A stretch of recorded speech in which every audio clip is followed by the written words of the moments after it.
Just let me know and I'll send out the stream ping. We are live. Hello, everyone. What's up? Welcome to the Noise Floor podcast. I always want to say that.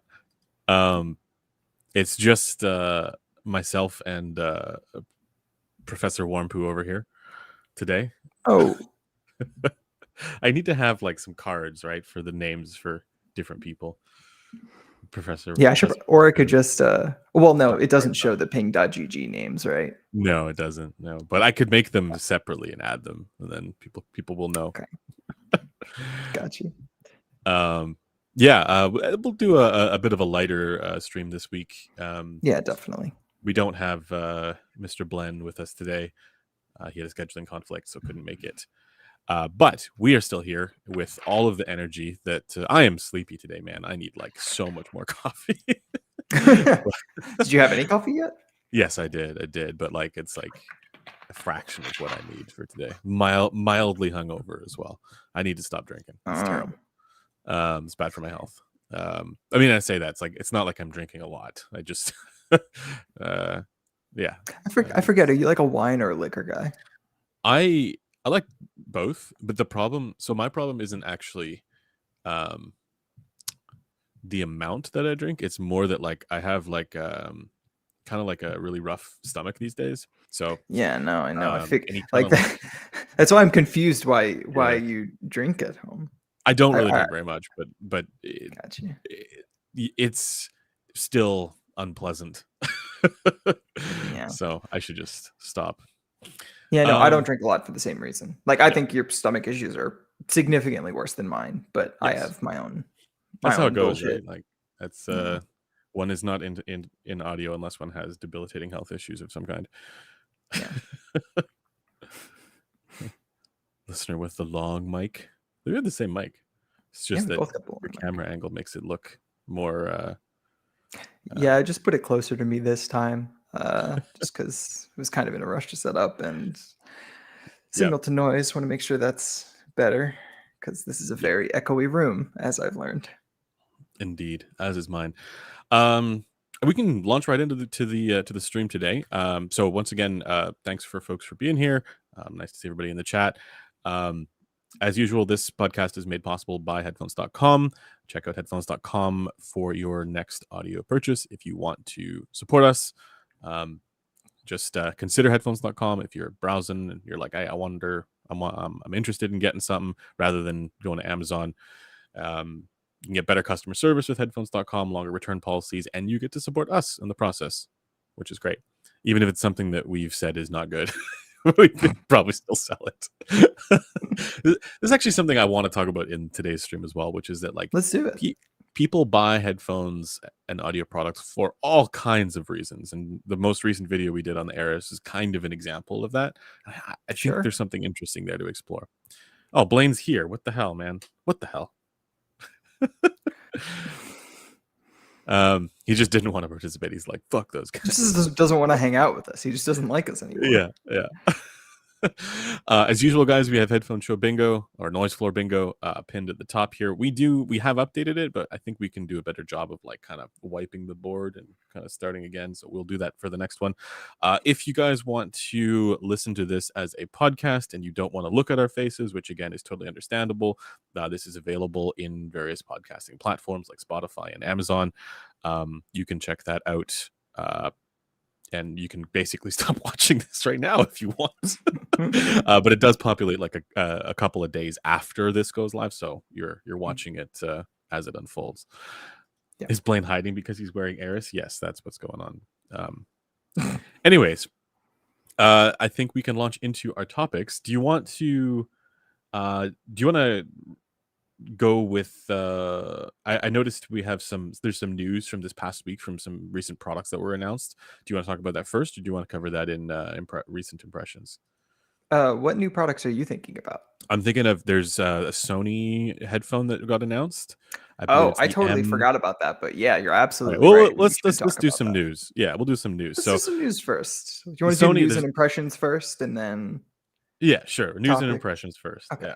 Yeah. Oops, that's the wrong thing. There we go. News and impressions. So the Sony headphone is exciting because, and maybe you can talk about what it actually is. Many reasons. So might be worth pulling it up for the people to see who haven't yet. Yeah. It's called MDR M1, not M1ST, M1. And it's cool for a few reasons. I'm gonna wait for Andrew to pull up the product page, preferably I'm on the just trying to Sony website if you find it can. here. All right, got that. Remember, guys, you guys are the producers of this show, so if something sucks, it's your fault. All right. Terrible. Okay. Oh, so that's like I think the press release. I On want to pull Engadget. up. Yeah, can you hold send me a on, let link? me- Yeah, I'm grabbing it right now. What a picture that is! Like, just yelling into the microphone. So that's the I product get the page I just sent Focus you. Apollo as well. Yep. Which is also a new release, technically. Yes, so we could talk about that too. I actually have one here, so that will be in my impressions. Yes. There we go. Sony, get out of here. Oh, pop-ups and stuff. Sony MDR M1 professional reference closed monitor headphones. And this is exciting because it is somewhat of a replacement to the legendary 7506. Is that a fair characterization? I wouldn't necessarily call it a replacement. The price range is definitely a tier above Yes, the but keep in original. mind the 7506 is like old as all hell, right? So like Oh, this is it's kind of a yeah. new, I mean right? Like you wouldn't enter that the market at style that is price point. old. This is Yeah, this is really like the first like update to that yes, chassis type, I guess we could yes, say, in like a meaningful sense, where it keeps kind of the visual design language, but updates all of the components and addresses a few issues that I think a lot of people had. So the first being, it looks like it has a significantly more padded headband, which looks great, honestly. I agree. Like this looks Yeah, so much better from a mechanical standpoint. I hated the comfort of the 7506. yeah. And the other issue with the 7506 is the pads were always very, very Yes, thin. yes. Which like Oh, even if they coupled to your head correctly, they would just smush your outer ears into the side of your head like a pancake. So just comfort yeah. was very poor. Um, but yeah, also the fact that it's vented, I don't know if that's. I think it might be visible in one of the later pictures in the like slide deck, but Okay. there's a vent on the top of the cup. Yeah, you can see Yeah, I it see in it. I see the it. Yeah. yeah, Yeah. Cool. So this which makes is it interesting. now this doesn't necessarily make it sufficiently low acoustic Z where we could be a little bit more confident in the result. Because you're still going to deal with leakage effects, Mhm. and I mean the variation exists for open back headphones too, right? In the treble, but the things that we're often concerned about is like people wear glasses and that totally messes with the in situ response. Right. But this is probably going to be a bit better with respect to consistency for some of it. I mean, like yes, because of like the port is one thing, but I mean also because of the improved pad design, seemingly. Yes. Yes, Um, every part of the design in the aggregate points to it being a potential good option Yeah, we for don't know for sure, but it consistency on looks people's like it. heads. Yeah, yeah. And there's one other thing actually, which if you go to I think it's the last picture in that slide deck, you can Okay, see the yeah, driver. The driver looks basically identical to the driver found in the MDR MV1, which is the open back audiophile headphone that yeah. you reviewed. I didn't review, but I have it home here right now, and I quite enjoy with a little bit of EQ in the treble. But Fix that that thing has a 6K. ton. It's like yeah, 6 8K somewhere Yeah, around there. Um, but it has a ton of bass extension in a very very open chassis, which points yeah, to it having a low native free air resonance. Which, if that is still the driver being used in this closed back headphone, it's possible that leakage effects would also be mitigated due to that, which could potentially be good. What is that face you just made? You look like you were in pain for a second. You okay? I mean that's just my face. No, but I'm used to your face, like I your I normal face. I'm It was a little. resting in pain face. Got it. Okay, so everything's fine. Uh, but yeah, Lance all says in that all, the whole looks to be in the back volume, which would make sense though, right? I mean, that's just like porting, right? Yeah, yeah, yeah, Yeah. yeah. No, but the fact that the original 7506 didn't have any, Mm-hmm. at least to me, is kind of congruent with the sound profile that it had, which is that it was bright. Yeah. Like even when it did couple at least somewhat well to my head, it was always very like thin and bright. Yeah. Never really had enough low end to balance that out. So the fact that they're using a driver with a low free air resonance and the fact that it's vented at the rear tells me this thing probably have a decent amount of bass. Yeah. But I'm excited. I we'll hope have we to can get see. it in. Yeah, we'll put some feelers out there and see if we can get that in for review because that'd be really fun.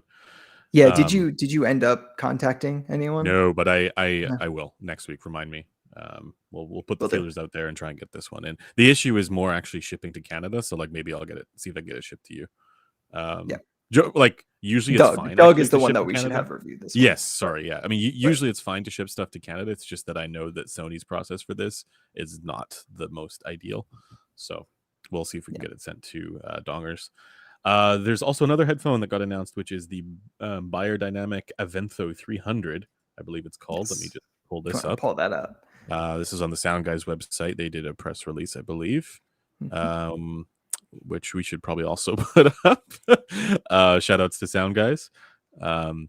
Don't like your method of your reference curve, the way you got there, but I enjoyed the Sound Guys website and what you guys do if they're watching I or enjoy the not. sound of their target too, for the most Yeah, part. actually, Like despite the even if it was yeah, arrived at by dubious means, I do think it got to the right place for the wrong reasons. exactly, yeah. And I know they recently did some update there, so maybe I'll need to dig into that. But anyways, this looks interesting. I'm excited for this. Uh, Yeah.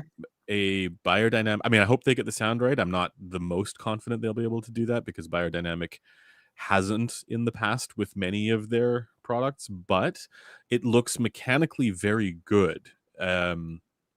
Like it looks aesthetically incredible. This is one of the best looking headphones that I've Yeah. seen. Period. Yeah, I would agree. Um, It looks kind of like the Sony wireless, but like with a little bit of the yeah, Sennheiser wireless in there. And I don't know. It's a and the Bear clean Dynamic design. Yokes. It's Yeah. Yeah. I'm for it. I want this to do well. I want this to be great I do too. because we need more Yeah, really no, good. Yeah, more options in this type of category of product is needed sorely, especially if one can like sound head and shoulders better than the others. yeah. Um, Like, I was also thinking like we the community like is sort of lacking not just you know ANC products that are competent and well tuned, but we're also lacking them in terms of like ones that are reasonably comfortable. You know, like some of them are comfortable, but like there's very little that is like the total package. You know, with all that stuff where I could say that's great. You know, yeah, no, I'd even agree. even my favorites have issues where I'm like this. There's a compromise here. There's a trade off, and I'm not thrilled about it. So Mm. yeah. Yeah, but Um, this one I know much less about. I literally only know the press release. As far as I'm aware, Beyerdynamic doesn't have any other headphones in this lineup yeah. My that I've concern tried at is that least. they so I don't know how they operate, but like it does often feel like um there's a difference in the tuning and the sound signatures that they go for when it comes to the like pro label stuff, like the studio use kind of stuff and some of the consumer stuff. And oftentimes the consumer stuff goes like we think, okay, the pro stuff's just like bright and peaky and sibilant and a bit unpleasant. Um, but the consumer stuff is just like so in the other direction and just often goes like headlong into bizarro land. I'm thinking of Oh, like the what was it, the like the gen 3s and stuff like that of the oh, various ones. the I haven't. T1 Gen 3. Yeah, some of the stuff is just like it's like they're overcorrecting for something for criticism that it wasn't necessary. It's like they went in the wrong direction. So that's why I'm hopeful that this can actually buck that trend and just take a little bit more of like a generally sensible approach to the sound quality because that's all it needs to do. It doesn't need to be anything, beyond just in the direction of sensible. Yeah, really um what we want is just a something like this in this kind of chassis and form factor, comfortable, but with the tuning of the Maxwell. And that, It doesn't even need to be as good as the Maxwell. It just needs to be in that, like, along that line, right? yeah, And yeah, then it would be good. yeah. Asking for the Maxwell tuning might be a bit of a high ask when you have I, to I would actually be implement ANC. I'd be fine with a DT. Someone says DT 700 in the comments, or in the thread, in the chat. I would be I'd be okay fine with if that. this Yeah, got DT 700. I'm not a fan of the DT 700 like that me much, either. but if it achieves that in this kind of form factor and gives me some EQ controls, I'm a happy boy, right? The EQ controls are really the Yeah, important thing there, in my opinion. yeah, I would agree. I would agree. Um, Yeah, so like they also have the Amaron Home, and the sound signature is different from what they have with some of the pro labeled stuff, and, Mm. and the one that I tested actually had less treble and was significantly more comfortable for the Amaron Home. It wasn't as clampy, so it does feel like, this is what I'm saying. It does feel like they have a different approach to their consumer oriented stuff. So, Okay, well maybe that'll and end up being a good thing for them then. yeah, yeah. Okay. Uh what else was there? Oh yes, there's the Apollo Yeah. from Noble that just got announced. So I'm gonna bring us back. Ta-da, we are back. So I have the Noble Focus Apollo here. I don't remember the price of this. 649. Yes. So this Yeah. one, it's tough, right? Because with products like this, and the same thing with the Beyer Dynamic, they are kind of like live products, because they get What do you mean updated. live? So like Oh, yeah, yeah, yeah. firmware updates, things like that, right? Um, and so it's tough to say, like, this is how these products are always going to perform. With the Noble, here's the thing with the Noble. They demoed this at a number of trade shows a while ago, like, or over the last, I don't know, several months, and they had different pads from what the production pads have here. And I will say, like, I think one of my biggest criticisms of it at the time when I first first got a chance to check out the prototype was that the pads were a bit on the, like, small side, like the like your ear would kind of touch the the baffle a little bit, and and they were really narrow. So it's definitely better on with these pads from a comfort standpoint and a That's fair. usability standpoint. But I kind of think that this also maybe had a negative effect on the sound, Mm. because I preferred the sound of the prototype personally. So I I think that haven't, happens really often. yeah, or like the prototype, even if they don't change anything, like, oftentimes, like, what happens in production is not necessarily the same as what happens with a prototype. Yeah. Um, so with this one, I'm not sure if we might do a full review of this, so I don't want to spoil too much of it. But there's a couple things with this. So I would describe this as kind of like a W-shaped sound signature, right? So I it's would. got like strong prominent bass that actually rises into the sub bass. I don't have any issues with the bass, but it's like a lot of sub bass, which I think people like. I think it's better to do it that way than to have it high up in frequency, but that's neither here nor there. That's a different hobby horse of mine. But then there's a strong forward presence there in the mids at around like one kilohertz ish, or a little lower down, actually, maybe like Yeah, closer like to 800, 600. 900 Yeah, hertz. yeah, something like that.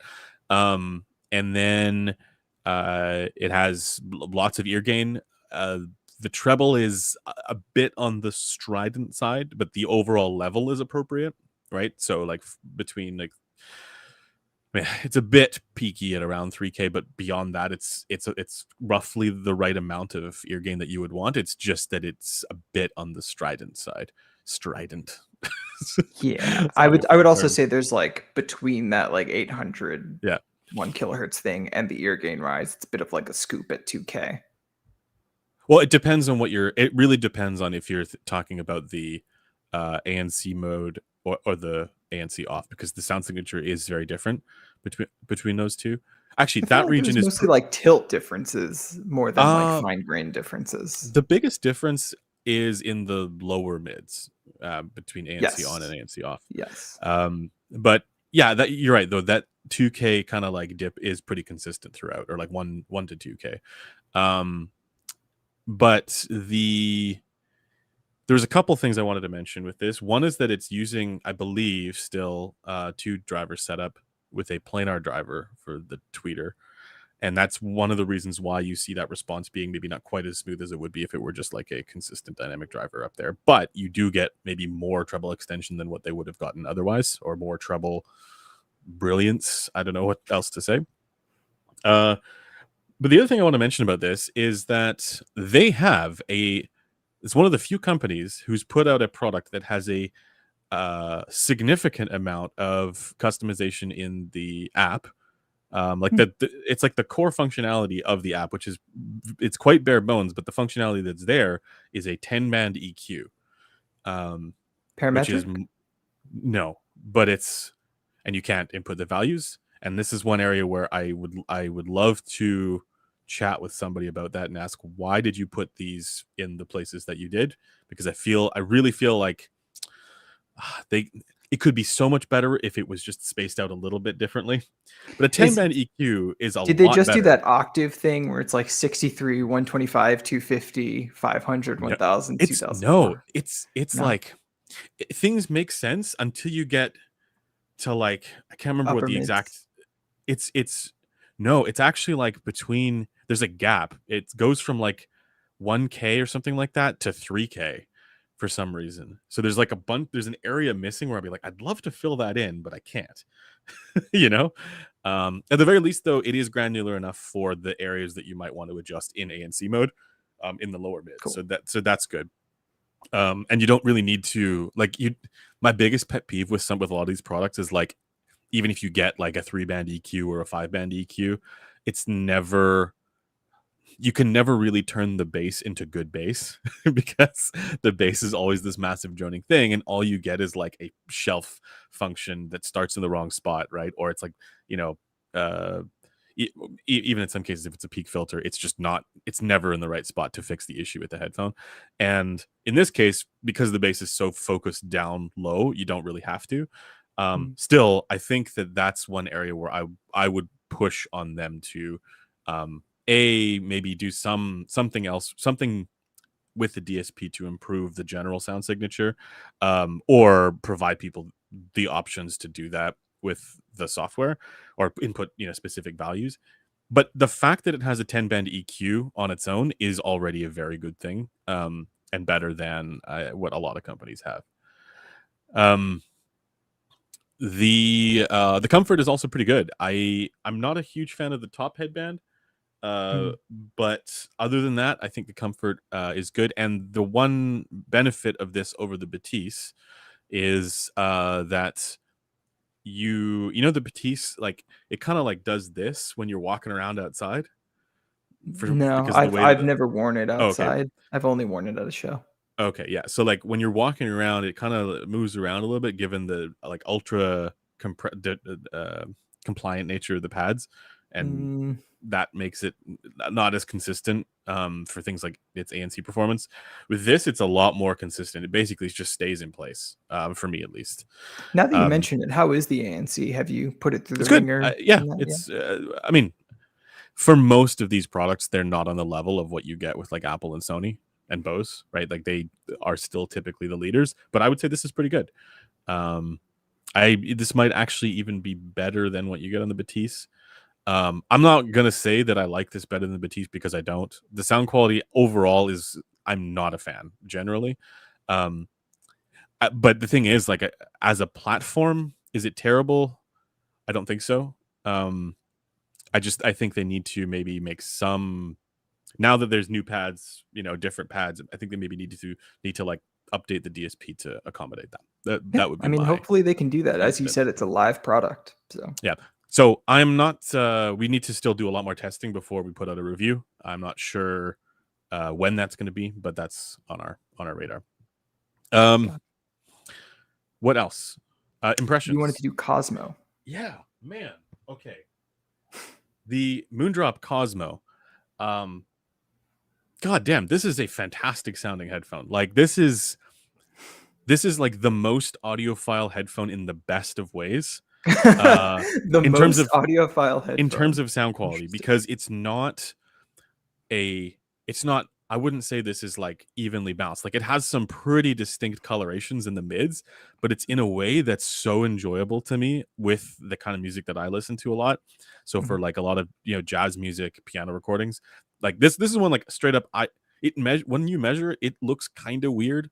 So like people are always critical of me and being like, "Yeah, you just like what's on on the graph, whatever." It's like this does not follow that, and it's good, and I like it. So this reminds me basically of a it's kind of like a planar uh like it feels like the previous versions of this, like the Venus and maybe even the Para, took on kind of like a Hi-Fi Man-esque sound signature. absolutely. This takes on a Focal kind of sound signature. So it has that forward character in Interesting. the mids, Mhm, that really enhances the certain harmonics for things like piano tones. And it mhm. really, like, it sounds so like detailed in the audiophile sense, right? Like it's Yeah, it's detail by yeah, virtue of its mid-range coloration instead of exactly. treble colorations. Exactly. In Yeah. the same way that those focales can be detailed in that mid range, the piano tones can be sound really detailed, because it has a Interesting. more forward character to. In this case, it's like around 1 kilohertz, I think.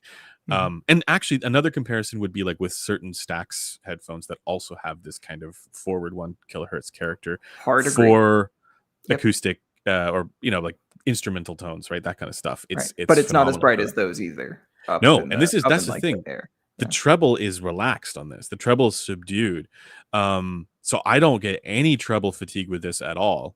It's Yeah, you just don't get that weird kind of, like, incoherence where you get, yeah. like, scooped ear gain and low treble and then, like, a big air spike somewhere. It's just kinda, like, unilaterally dark, which is Yeah. Yeah. an I would interesting say new yeah, presentation, which is but I fun for wouldn't me. find I don't find it to be dark, really at all. Like, like No. those focals sometimes can be that sort of dark bright thing that people don't like.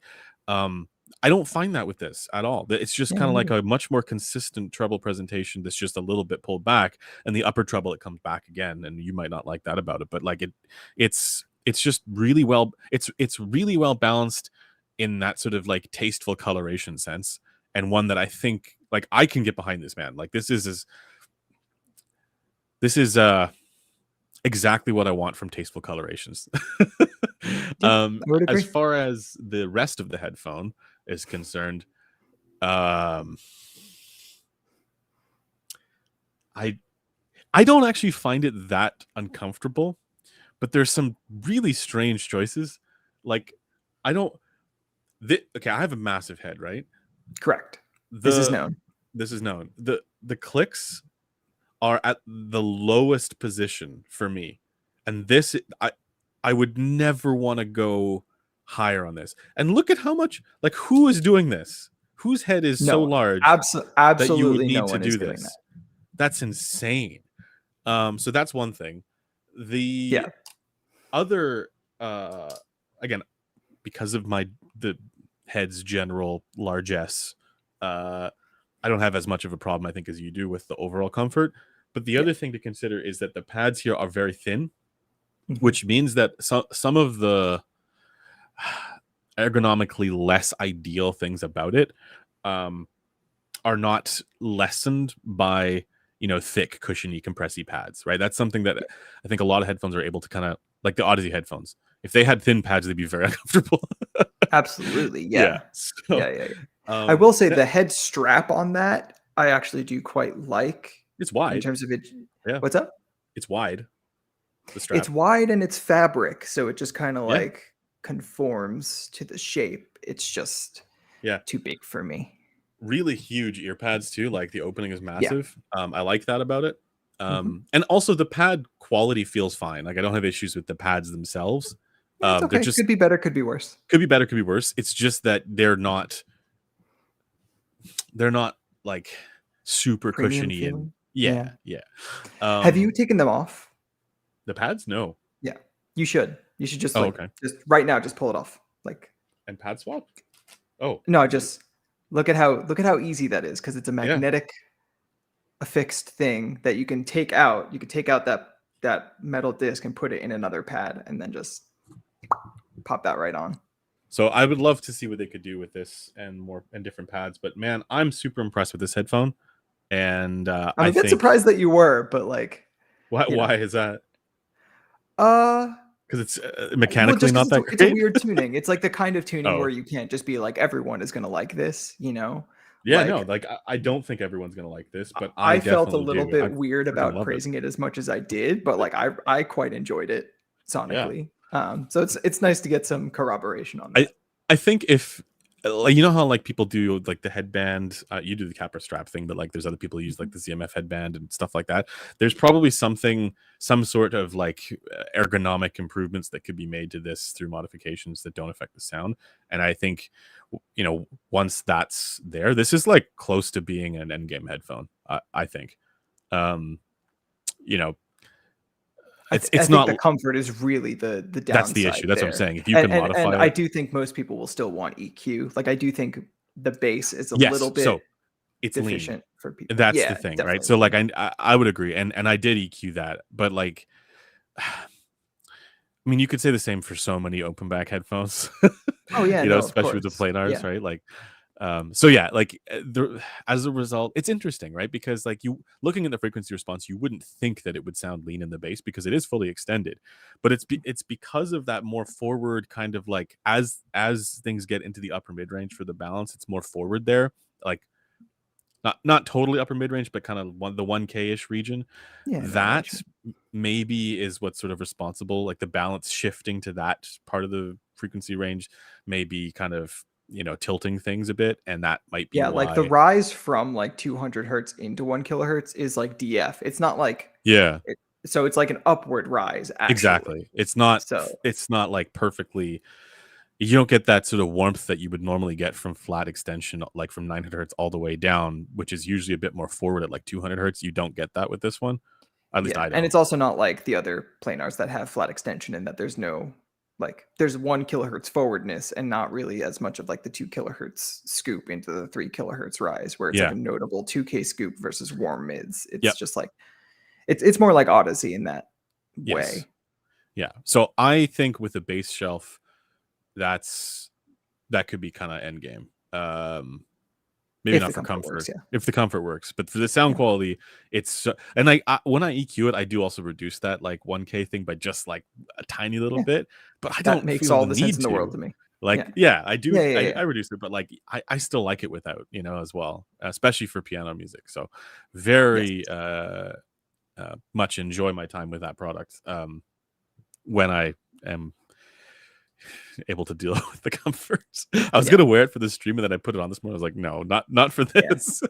Yeah, it's just a little too like not rickety, but it's just a little bit Torture device, yeah. like no. Well, is it clampy for you? No, I actually, and again, I don't find it uncomfortable. It's just a bit. I find it a bit too heavy for what I like. Oh, okay. But I'm a necklet, right? So like, you know, weight is always an issue. And then also, Sure. yeah, I think for me, it's like the pads don't make up for some of the comfort issues. Yeah. Yeah. Would you like the Cosmo for metal? Not as much for metal because I think I'd want more bass. With EQ with the bass shelf, yes, absolutely. Because it's a smoother treble presentation and it is a Definitely. little bit more, accommodating of shittier recordings, harsher sounds. But yeah, I would want a bit more low frequency energy with that. Okay. That's the Cosmo. Is there anything that you wanted to give impressions of? Not really. For anyone who's curious, my KE4 review is posted on the site. Posted that an hour ago, 2 hours ago. So if anyone wants to read my full impressions on that IEM, that is it's a solid one. I'm actually using the DaVinci right now because I broke my KE4 while I was taking pictures of it for the review. Um, Oh, so wait. yeah, it was How completely my fault though. Nothing to do with Oh, so it build wasn't a quality or QC anything. issue. Oh, no, no, no, not at all. I'm on a standing desk and to get a high enough angle for one of the shots, I put it on its lowest setting and I was like on my tippy toes up here. And then it was only one IEM and I was holding the other IEM in my hand and I dropped it and it just hit the desk really hard from a fairly high distance. So Oof. Yeah, fully my bad. It killed, I think. I don't know if they're using the DD for the lower mid range or if it's a BA for the lower mid range, but it killed that kind of middle, like low mid range driver, which let me see where the crossovers are. But now I can't listen to it, which sucks because I do prefer Okay. it to this. Spoiler alert. I will send you one of the ones that I have because I have two. No rush on that. Actually, it might make more sense to send it to Caleb because I think he's He's maybe interested. working on Yeah, something yeah. relevant I'll to that. send it over to him, and then it can make its way to you eventually. But I mean, like, okay. Here's the question: would you choose to listen to the KE4 over the Binky? Yes, I would take it over Binky. I would probably take it over Dusk For too, just comfort? because yeah, the comfort is better than both of them Yeah. significantly. It's better than the Mega 5 EST too, which yeah, it has the same sins as all of them in that they have too much bass and treble Yes, for that it sort of does. mid range, but I it's would more not take comfortable it. than any of I mean, them. we'll do a So review. We'll film the review tomorrow. But like, I would not take it over the Megafest. I would not take it. Well, to be clear, I would take it over the Megafest because the Megafest doesn't really fit in my ear, and this one does. yeah, But I would not recommend it over the Megafest for people for whom the Megafest fits reasonably fits. well. Yeah. Okay. And I definitely would not take it over the Dusk default DSP. Like when people talk about like the technicalities thing lacking, yeah, I mean like it's got that poofy kind of bass presence, and that's just because it's too much. We people criticize us for saying that like no, but like you just don't like bass. It's like no, we like bass. We just don't want it to be this sort of like poofy, Yo, farty kind of bass. we'll get into it in the what we're listening to section later. But Yeah. yeah, I was listening to an album both last night and this morning with like crazy fun bass that I'm Yeah. excited to hear other Okay. people's All opinions right. All right. on. But yeah, I love bass. All right. So let's move on to the some of the topics for today. Um, these topics, guys, once again come from the a lot of them come from the communities. So there's a forum thread. I believe it's in the description, right? Um, Griffin, there's a forum thread. One of them is. Okay. If you go to our forum, there is a thread where you can participate and supply your topics and questions, and we can pull from there. So that's Yeah, where a and if lot you of want this to comes from. suggest bingo ideas too, feel free to drop That those in would there. be great as well. Yes. All right. So, topic number one. Um, is this from anybody in particular? Should I? No. Okay. I know No, one of them. I specifically just thought it was something that you would maybe like to talk Okay. about because I feel like this is something you think about kind of It is. perennially. It Yeah. is. Yeah. So the topic is if you could change one thing about how you started in the hobby, what would that be? Um, do you want to go first? Sure. Yeah. So like my start in the hobby, I guess proper in like this era Mm-hmm. was watching Zeos and buying a Fidelio X2 HR because of the soundstage. And then being disappointed buying two X2 HRs because of the soundstage because the first one had a QC issue. And honestly, I'm not sure how much I would change like uh the missteps like that because they all taught me something. I think if anything, I would have uh shifted to caring less about Harmon earlier because I think like from my time in like studio work and pro audio and all that stuff, I had already kind of had like that data driven objective mindset where like Mm-hmm. a lot of the flowery language didn't make as much sense to me, but like the Harmon stuff like did make a good amount of Yeah. sense to me.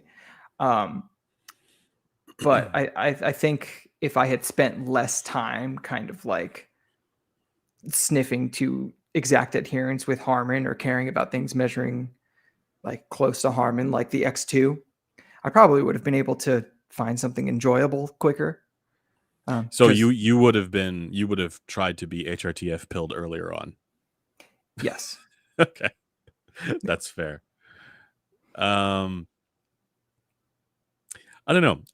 I approached when I got into this. I was a enjoyer of Tyler Herdson's reviews, right? But the thing is, like, as much as I followed his reviews and I considered products based on his reviews, I I fully admit that at the time I did not understand them the way that I wish I had. Because it would have definitely, so like you said you wish you had actually like gone or not followed the Harmon kind of like dogma that some people take with this early on, Yeah, right? Something along not those followed lines. the curve and instead Yeah. followed like the underlying Yeah, theory, yeah, I yeah, yeah, guess. exactly. And for me, it's almost the opposite, which is that Mm. I wish that I had read the Harmon research earlier. Um, Not to say that I disagree with you, because I think that's right. Like there are different sort of like stages of that where you kind of like graduate through the levels Well, of I don't like think you were sniffing like exact no, adherence to the target I nearly as wasn't. I much as never I was, but was early in my time. So, right, but I wish that I had read through. I wish I'd gone, beyond the Audio Engineering Society paywall, and read through that stuff earlier on, because like what you get often when you're when you're like researching the Harmon work is like you get somebody's interpretation and then you get headlines, and there are yeah. some good ones out there. Like there's that one article, I can't remember who wrote it, but who talks about like it's a fine grained response against a coarse grained target, and that's where a lot of the issues come up. And I like those articles because they're helpful in sort of like digesting it and making it accessible, but like there is so much more in the research and how everything kind of fits together. Again, I will be the first person to say that the research has its scrungles. There are areas where it's like, "Meh, I don't know about that." But as a body of as a contribution to knowledge, right, and to what we're doing as far as understanding what people like in headphones, it's core, right? And I wish that I had really fully gone down that path in the Tyler Hertzens era, right? Like back then, to fully understand, because a lot of that was happening around when he was publishing his reviews too. Yeah. So I remember he had his article on finding flat. So that would probably be the thing that I like, take a more, like wider view, a wider and more like almost like scientific view earlier on. Um, and then eventually, yeah, graduate to kind of like what you were saying about like become a little bit more HRTF pilled. um, because I think that that would go a long way to getting out of this idea of tonal technical dichotomy earlier, because I think that's something that so many people are very much stuck in, because they are not HRTF pilled. They're not thinking about it in terms of FR the eardrum and what's going on there, and so then what they're left with is the tonal technical dichotomy because it's simple and easier to understand, which is fine, right? I wish that I had gotten past that earlier. Yeah, I agree. Yeah. Anything else about how you started that you would? I mean, we haven't changed I one mean, thing, but we've yeah, kind of we given said several. change one thing, but I'm sure we each have multiple things. Yeah, I mean, I Yeah, don't know, dude. I just spent a lot of money on stuff that like yeah, me just too. wasn't for me. And I feel like everyone in the hobby has things like Yeah, that, the catch and release kind of thing with audio.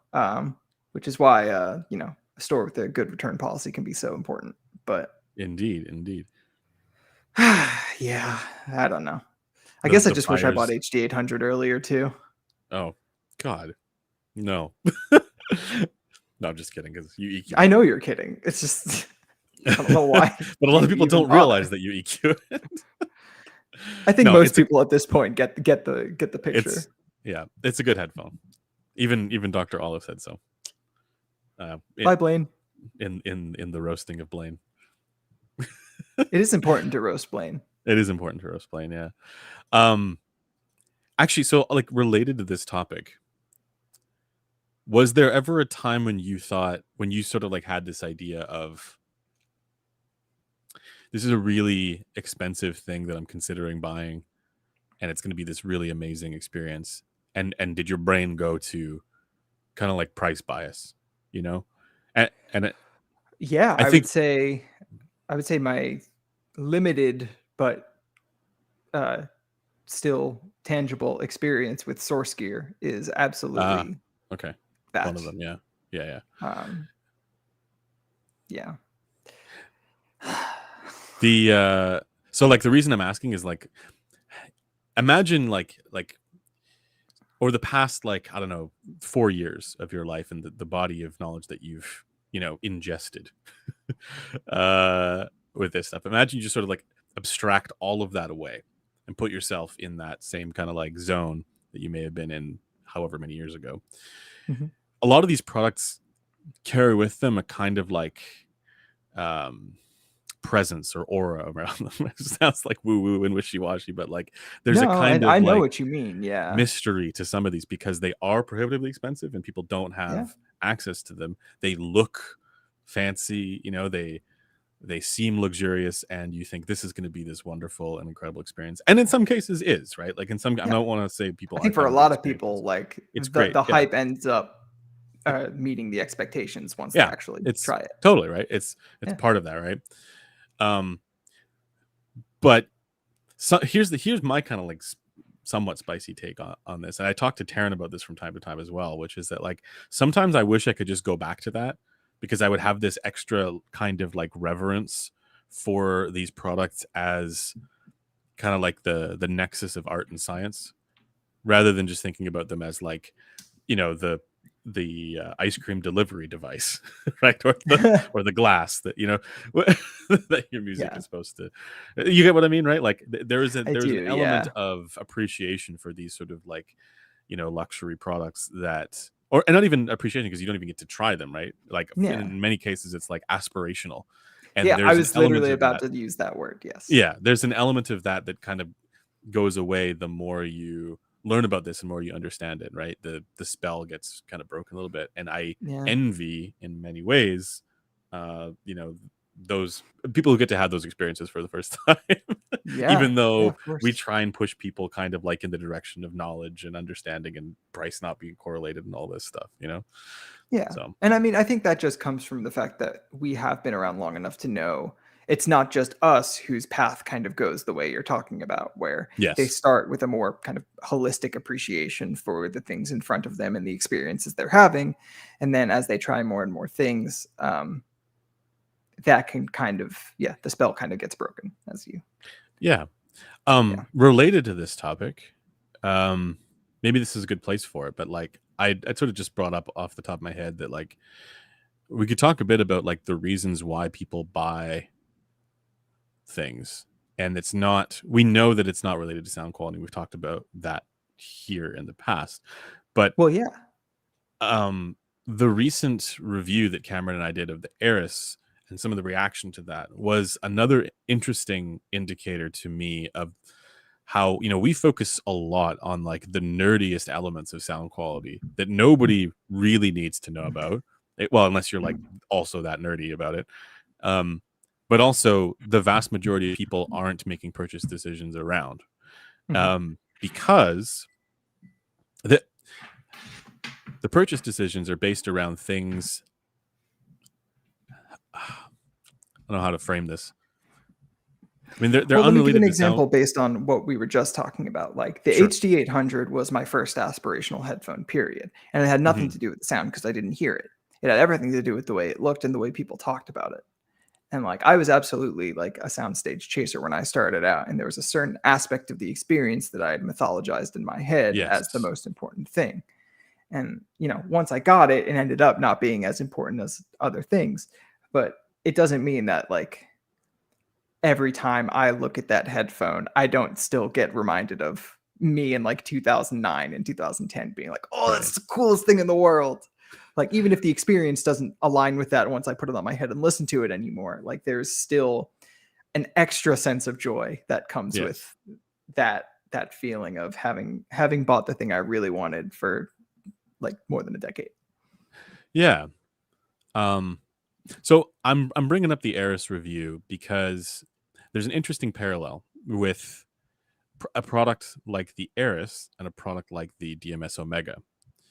I was thinking about this originally, like these are very different products, right? Different price points, and they prioritize very different things. However, there is a sense in which the people who are buying those products are buying them for the same reasons, which is there is an element of influence that creators impart uh, to their audiences. In this case, we're talking about Zeos and we're talking about DMS. And there's a sense in which, the people who are following them, and us as well, right? Like what people think, what they think is good is going to gain traction with their audience. And Mm. so you have, on the one hand, DMS doing with the Omega, going for a more neutral balanced sound signature. And what he's saying this is a good sounding product, demonstrably so with the measurements as well. And I don't know how many people are buying it specifically because of the measurements, right? But versus buying it because they value DMS's perspective and his judgment on what good is. And on the flip side, you have the Zeos Eris, very, very different sound signature, very much not, a measurements thing at all. But you have Mm-hmm. a fairly significant cohort of fans who Mm-hmm. are enthusiastic about it, largely because of the influence that Zeos has for his audience. And so even though these are like categorically different products in every way possible, I every see way what you're talking imaginable, about. Yeah, I the actually, value system underpinning and behind the yeah, product is the reason people are buying it. yeah. And I mean, and again, I don't know that that's the case. It was a thing that it was tickled the back of my brain a little bit, because I was thinking like, maybe there are people who are buying the Eris specifically because, they might look at the frequency response and go, I want that. I don't know how many are doing that, but like they might be considering that. Or the idea. I think largely it's more the idea of what it is, right? Like this crazy unhinged bass thing, right? That idea might be appealing to people. But on the flip side, you might have people who are genuinely looking at the Omega's frequency response and going like, this looks like it'll be amazing sounding, and therefore I'm interested. But yeah, again, I go back to that, like, but actually the reason people are buying these is probably the value system that underpins it, as you put it. Yeah. Um, No, I think that's a very salient point that you make, because yeah, yeah, on the face of it, they could not be more different products in terms of their goals, but the goals they have are like things that are, if not inherent, at this point, well known to the audience as being consistent features of those two reviewers. yeah, yeah. I mean, that it kind of is that, right? It sort of Yeah, embodies the reviewer in a sense, or the personality, right? yeah, one would The hope so, right? Yeah, you wouldn't see me making a product like the Aris, Yeah, or you making that product, for example. But Zeos, yeah, you can see it, right? yeah, The other thing about this, so I'm not sure how much of this I can make public, because I actually don't know the answer to this, but um, a while ago, quite a while ago, we actually had. I should back up. Taryn and Headphones.com operations had Blaine. Uh, Maybe he could comment on this in the next stream, but like I believe they had him look into how well correlated the or how well correlated like sales and like not it wasn't just sales, it was like returns as well, right? Because there's a 365-day return policy, but basically customer satisfaction with how well that correlated with frequency response, mm, compliance to Harman essentially. yeah, decent, and whatever. and it was not at all, like there was Yeah, no correlation. So like ultimately people are actually like people's enjoyment of these products, because I feel like it has to be more than just what they actually buy, because there's a good chance people could buy something and actually just not like it. um Presumably if they haven't returned it, they like it, so there's some element of customer satisfaction that is, you know that we could say is the result of like ownership over time, right? yeah, A- and that doesn't correlate at all with target compliance. yeah, So what people are actually, the satisfaction that people get out of these products is not attached to um, controlled sound quality. It might be related to the ideas people have about sound quality. sure. It might be related to things like brands. It might be related to things like comfort. It might be related to the aesthetics.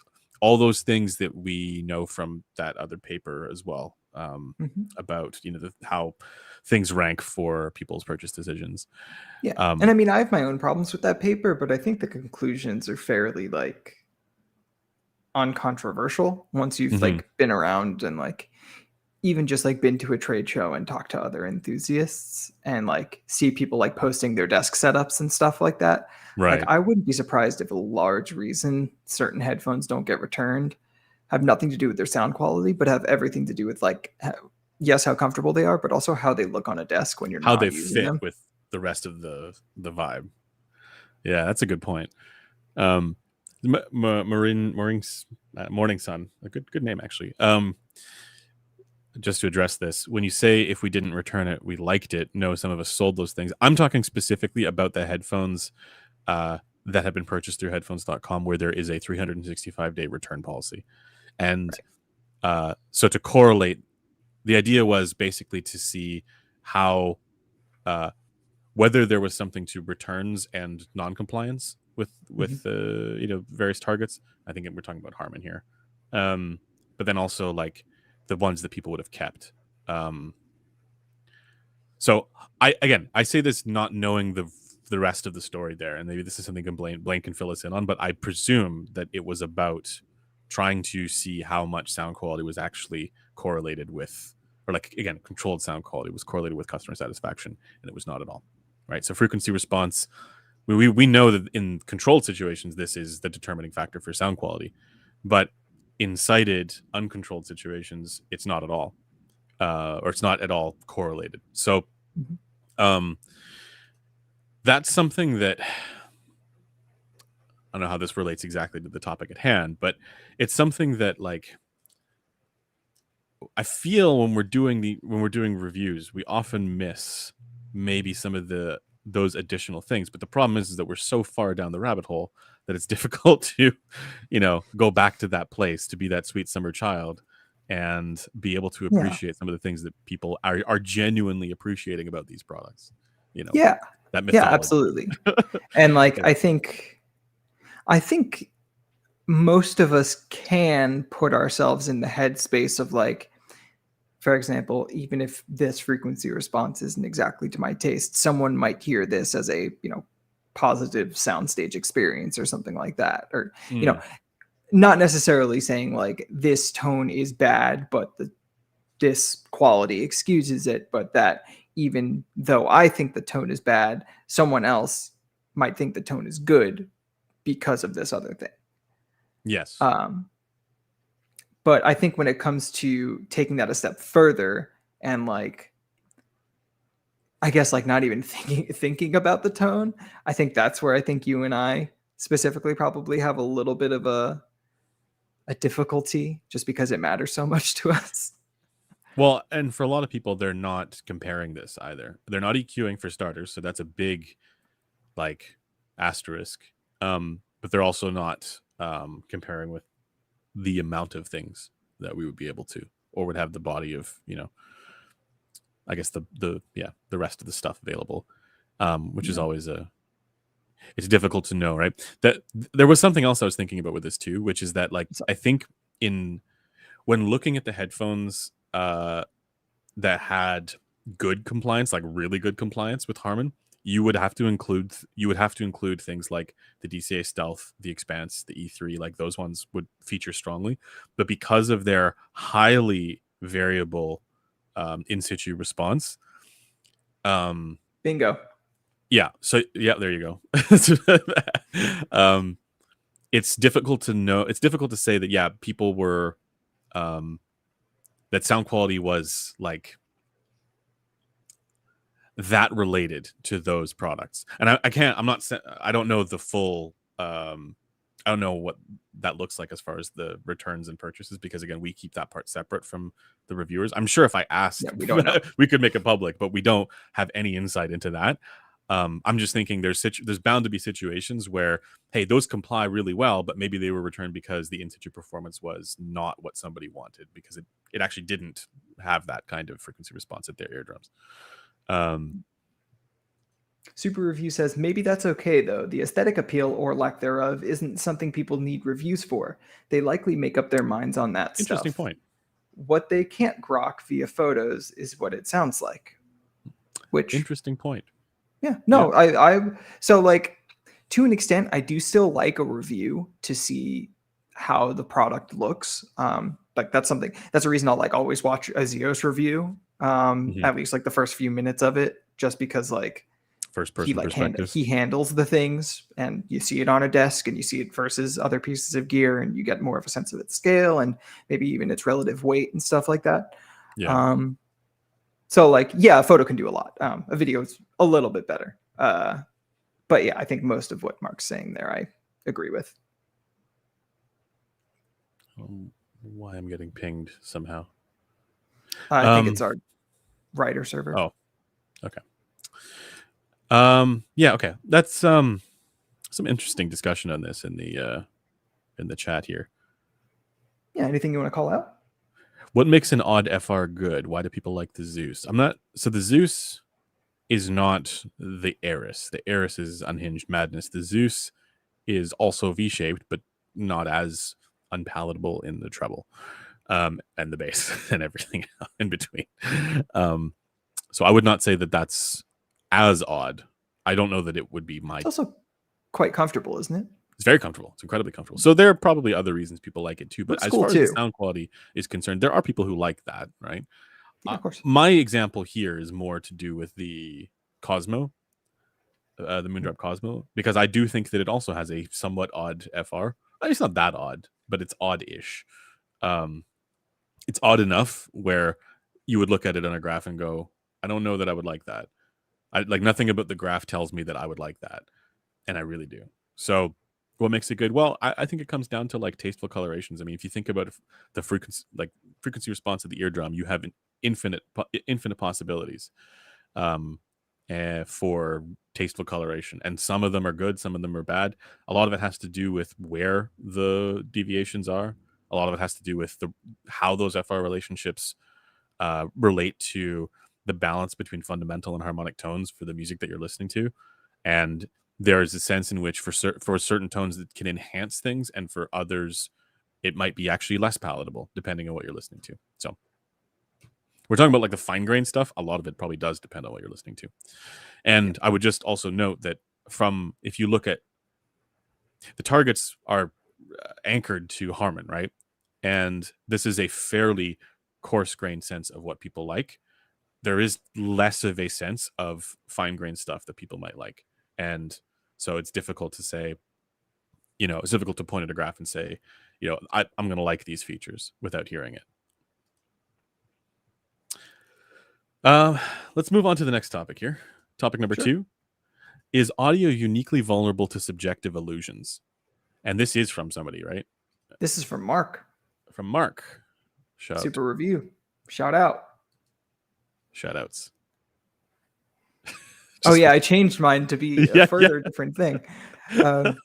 Sorry, I broke the meme streak, but yes, this is a question from Mark, aka Super Review, and I think it might have come from some backlash he got on his tungsten review. Oh yeah, okay, or something akin to that. Yeah, I think in general, reviewers like him and you and me. Honestly, most of the reviewers that I pay attention to tend to get a bit of backlash whenever we review like something flagship or flagship adjacent, and don't like it, don't kind of see the hype or feel the hype is justified, because one of the common retorts to that from the community is you didn't drive it well enough, and then it's like, well, it got plenty loud and there was no clipping. But yeah, I mean, Mark can clarify where I guess it came from, but I mean, that's interesting. What's your perspective on that? Like, do you think audio is more vulnerable or uniquely vulnerable to like that kind of, I guess, illusion, or that illusion taking precedence over what might be an easier explanation for a phenomenon in the data? Golden says, I think in that case it was a bit genuine. The amp he used only outputs 10 volts, but the tungsten will clip bass content for many people when limited to 10 volts. Interesting. I didn't follow. I just saw that Mark didn't like the technicalities, right? Them detail. or whatever in particular. I knew that it was about that, right? Got it. Golden said clarifies not really Hammond's in your chat. amp wasn't expensive enough issue, but just that this is one of those genuine cases where the headphone has weird requirements, and that could be fair, right? So to get back to what you just asked, I think there's two things here. One is like an epistemic perceptual thing, right? Like how much is our brain, doing weird things, or the influence of the brain, and it's like tons, I'm sure. Yeah, And to and what we can degree leave maybe that this is there because I don't want you to that's get too deep into yeah philosophy. yeah, exactly. But I want to also mention like the backlash that some of us get when we say, hey, this flagship thing, it's not really that great, right? Or whatever, right? Tungsten's a bit of a weird one because I think as Golden mentioned, like it does have weird power requirements, but the other side of it is that it's not that expensive in comparison to other things that are like, like $10,000. Tungsten I think is only like 2,000, right? So like it is a Well, the flagship from fact that that. it does have weird amp requirements does kind of mean you have to spend a little bit more to get Yeah, an amp maybe. that. Well, maybe. I mean, I don't know that. I'm not off the top of my head. I can't think of what the cheapest amp to drive it would be. Yeah, I have no idea either. But like amps are getting cheaper and more powerful, so like I don't imagine it's that challenging. And more. It's in this case, it's about voltage and gain, right? So I don't know how challenging that would be, but I did want to address or touch on the reason why we might get some backlash against that. And I do think that it is heavily influenced by the various different factors that have biased the purchasers of those products to genuinely love them.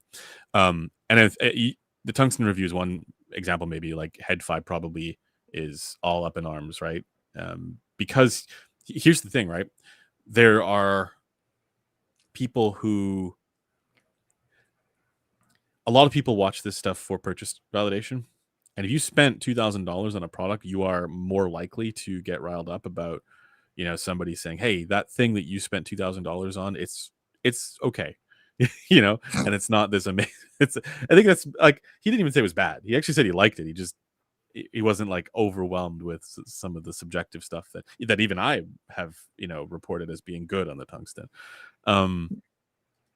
So I think that's a key part of it, right? Like the Tungsten, again, maybe that's just one example, but I think you can look at all examples of when people have been critical of flagship products or expensive products, you will get that backlash from people who own those products probably more strongly than you would if it was like a HD6XX.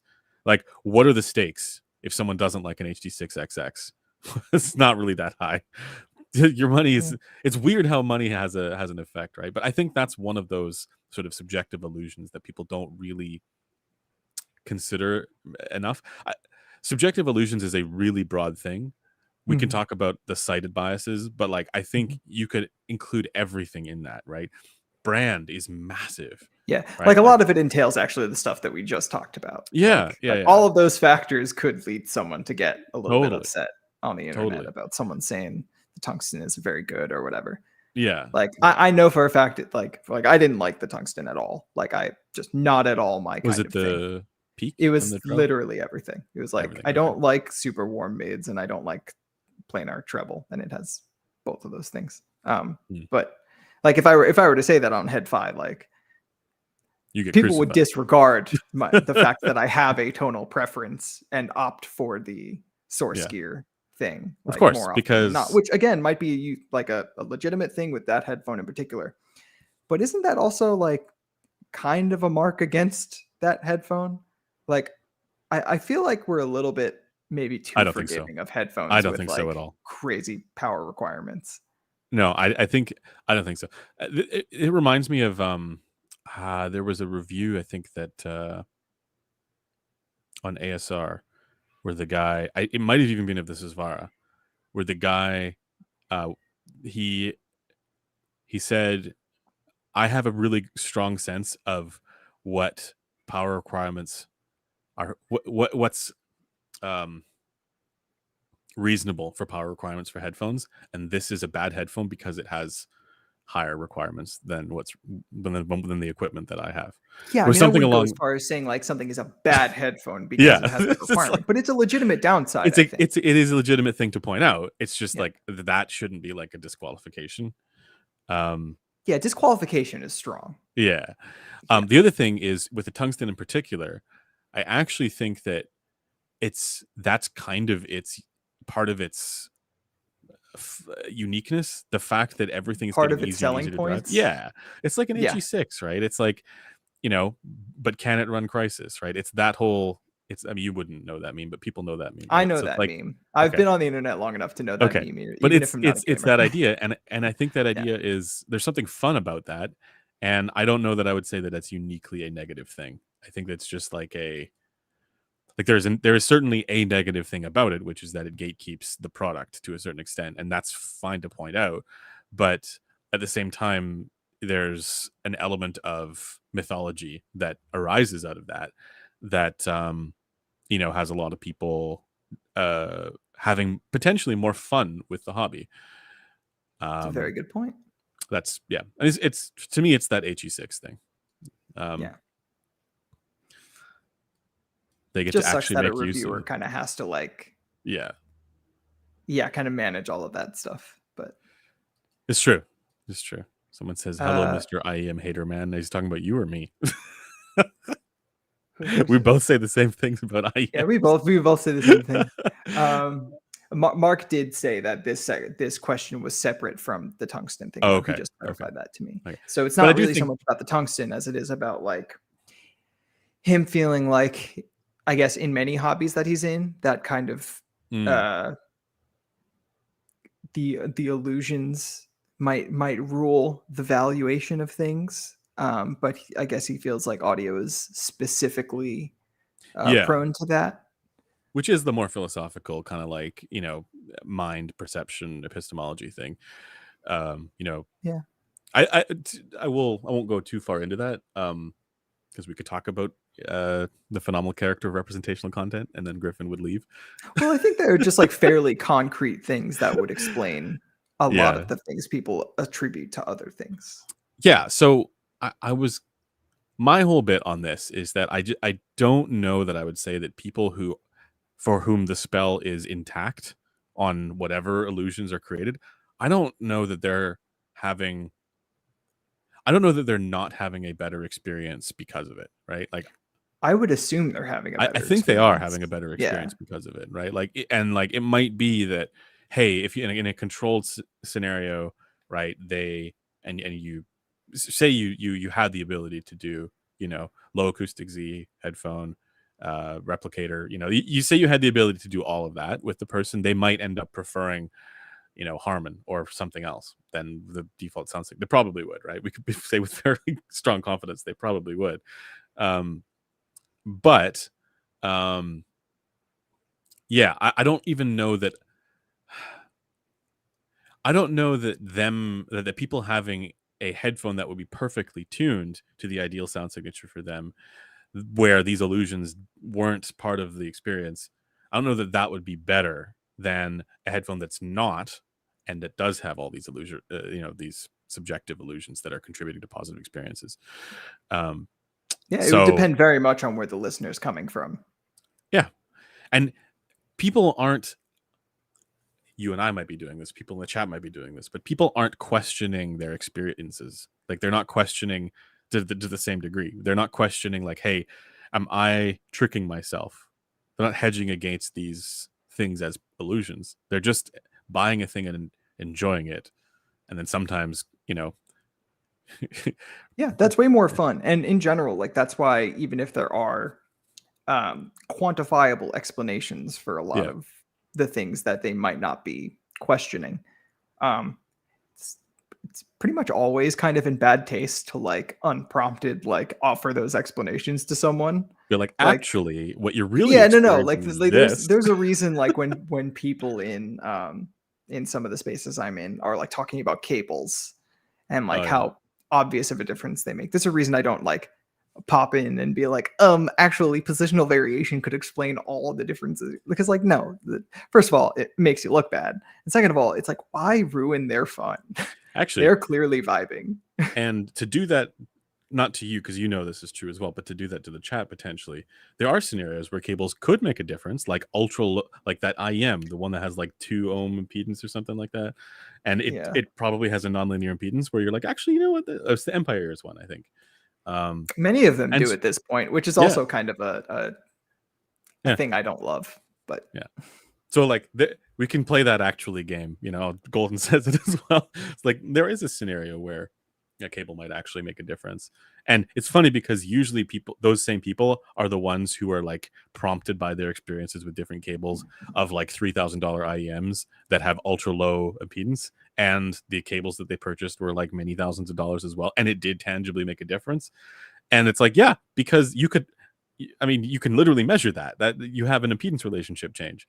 Um, yeah, but so why are you saying that, nerd? I'm just yeah, having I know, right? fun. So like me saying that is kind of like, it's funny because people come at this stuff with all these preconceived notions. It's so, because this whole thing is like an authority game, right?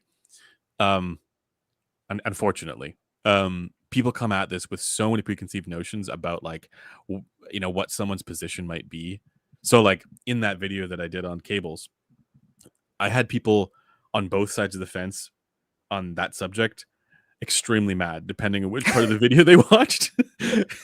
Because you have people on the one hand being like, oh my god, but you didn't talk about how it totally opens up the soundstage on this, and all that kind of stuff.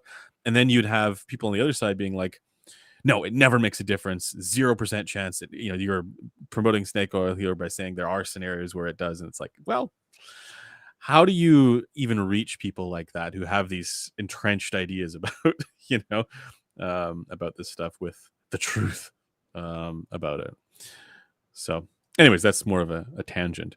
Yeah, I guess my question for you then, just to kind of wrap this up in a bow, is if that's the case and audio is more, I guess, vulnerable to that kind of thinking, why do you Mhm. think that is? If Oh, I have there's any somewhat of an reason? answer to this. So I think the biggest comparison would be with visual perception. um, so human beings are far more visually oriented than we are auditorially oriented. And Yes, so as a result, like visual reality, visual perception is not, it also isn't perfect, right? It's of still course not. fallible Yeah, as well, but it's far closer, like the apparent object or the apparent whatever you're looking at, the apparent scene is far closer to the tangible reality of how you're orienting yourself in the world, walking through things, than your auditory perception um, of things. Because the auditory perception it has to do with human nature. Like humans are not. right. If we were this gets into what it's like to be a bat, but if we were creatures that were differently oriented in terms of the sense, uh, like again, bats are a good example, but like dogs, smell is like a massive thing for dogs, right? And how they orient themselves in the world. So I think that's part of it. I think that's one of the reasons why So for do you auditory think it's stuff. like we're filling in gaps to kind of Yeah, and the make the brain is two doing. kind of similarly complete Yeah, in terms of like our experiences or on our understanding of the experience? I think so. I think we're doing a lot. The brain is doing a lot of work to make the auditory experience intelligible. I mean, it's doing work in the visual sense too, but it's. I mean, this gets into a little bit like we've sort of evolved in ways where the visual sense is the primary one, Oh, and absolutely. and Yeah. so because of that, what's basically going on in the brain is more geared to that, like from a survival standpoint, whereas like the auditory one is important. Actually, uh, another okay, the sound. This gets into really stupid nerdy conversations, but like, what's like the most one of the most annoying sounds? It's babies crying, and there's an evolutionary reason for that. Yeah. I thought that our like we had Yeah, evolved to be sensitive to to 3K ish because of yeah, that. because of that. So I think there's definitely like an evolutionary element to why we're not auditory creatures as much as we are visual creatures, and that Going is one back, of the reasons why we're much more susceptible to these sort of like um, subjective illusions. But again, I would say the same thing. Like we are still we're still vulnerable to visual illusions all the Yeah. time, and the other one's fallible. I think they're all infallible. They're all Yeah, I fallible. think it's just like like it's a muscle of reasoning that our Yeah, pattern seeking brain is like more exactly. akin to like drawing connections Yeah. between, or more ready to draw connections between. Yep. So And I yeah, think maybe it makes more sense to think about the audio experiences, if not through that lens, like the pattern is influenced by that. It's an interesting point. We're talking. I'm seeing some of the comments here about like, you know, I don't want to get into the philosophy too much, but here's something that might break the brain a little bit. Everything you look at is technically like upside down. Well, no, but it's also not, there's that. But everything you even interpret as three-dimensional is technically a brain construct of your visual inputs. And you can, if you look at the this gets really stupid. Okay. If you look at the corner of a room long enough, you can trick your brain into abstracting away its sense of its three-dimensionality function, and you can understand it as a non-Euclidean apparent object, and it's actually it's not three-dimensional. You can see it as if it were drawn on a piece of paper on a two-dimensional plane. And so when you do that, you realize that what you're actually basically, your visual sense is highly fallible as well. And your brain is doing all kinds of stuff to ensure that you understand that the corner of the room or whatever you're looking at as three-dimensional. Yeah.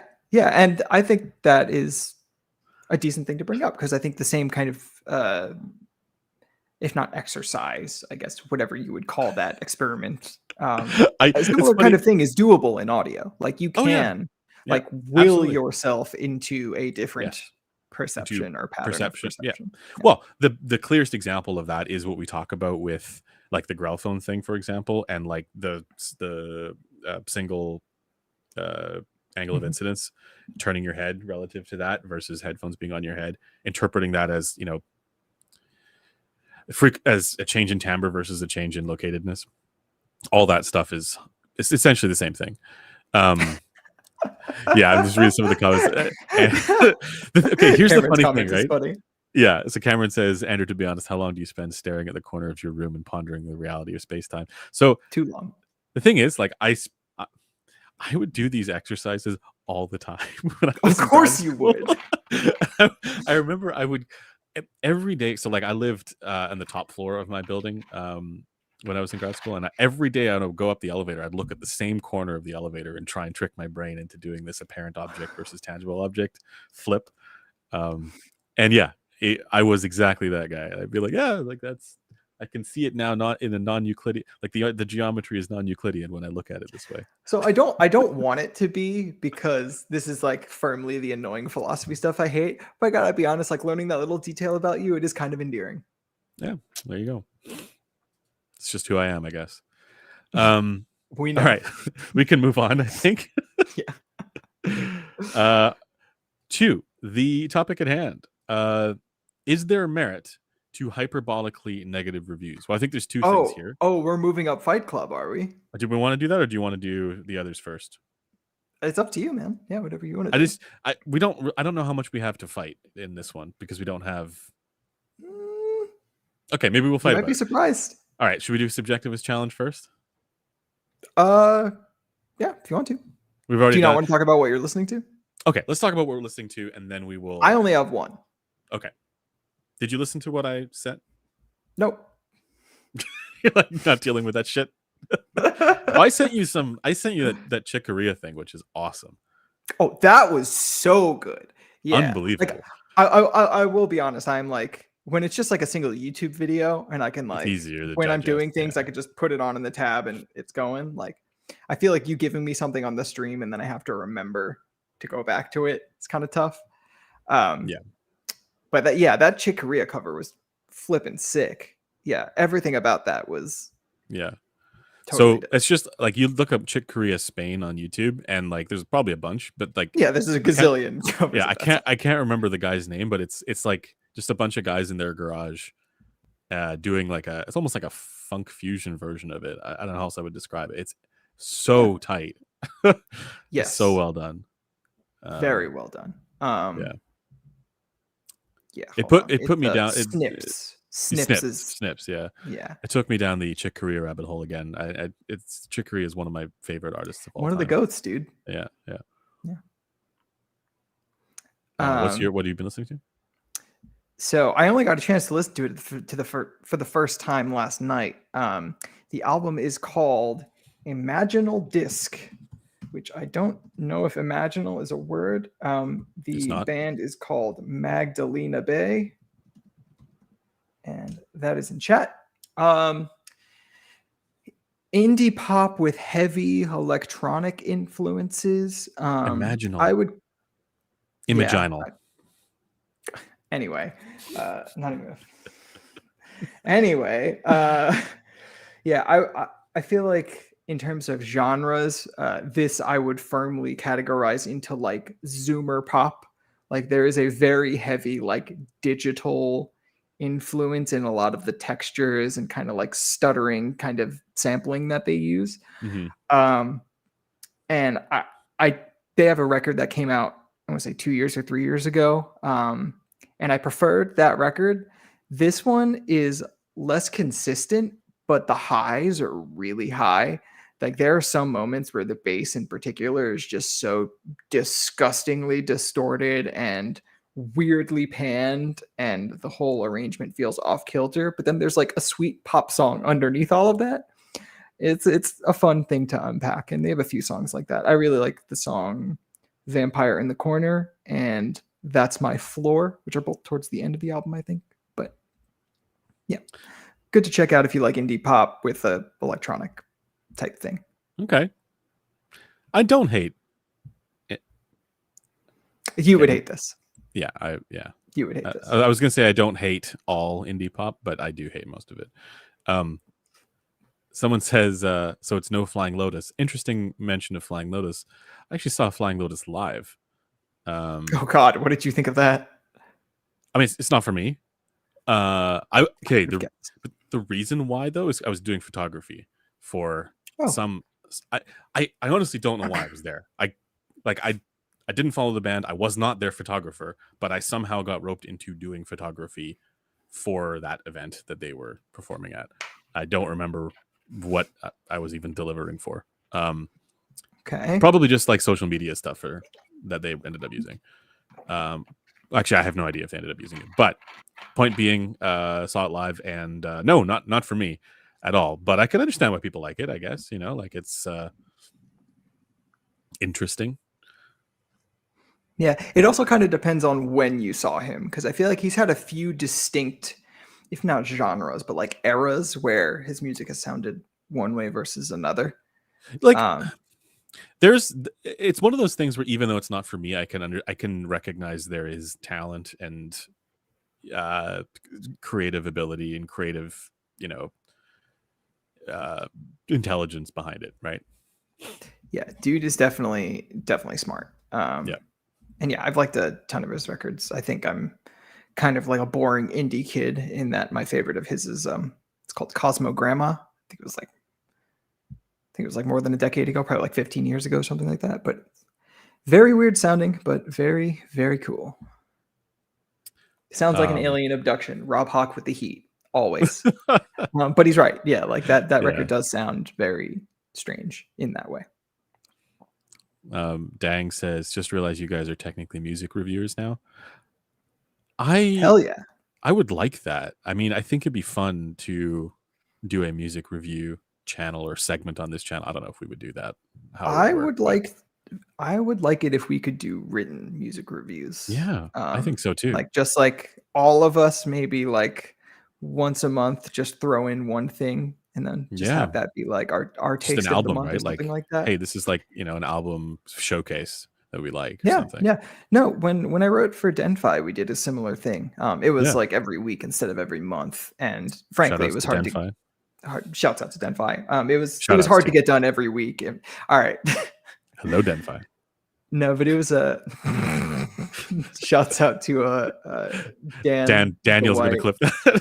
Yeah. Yeah.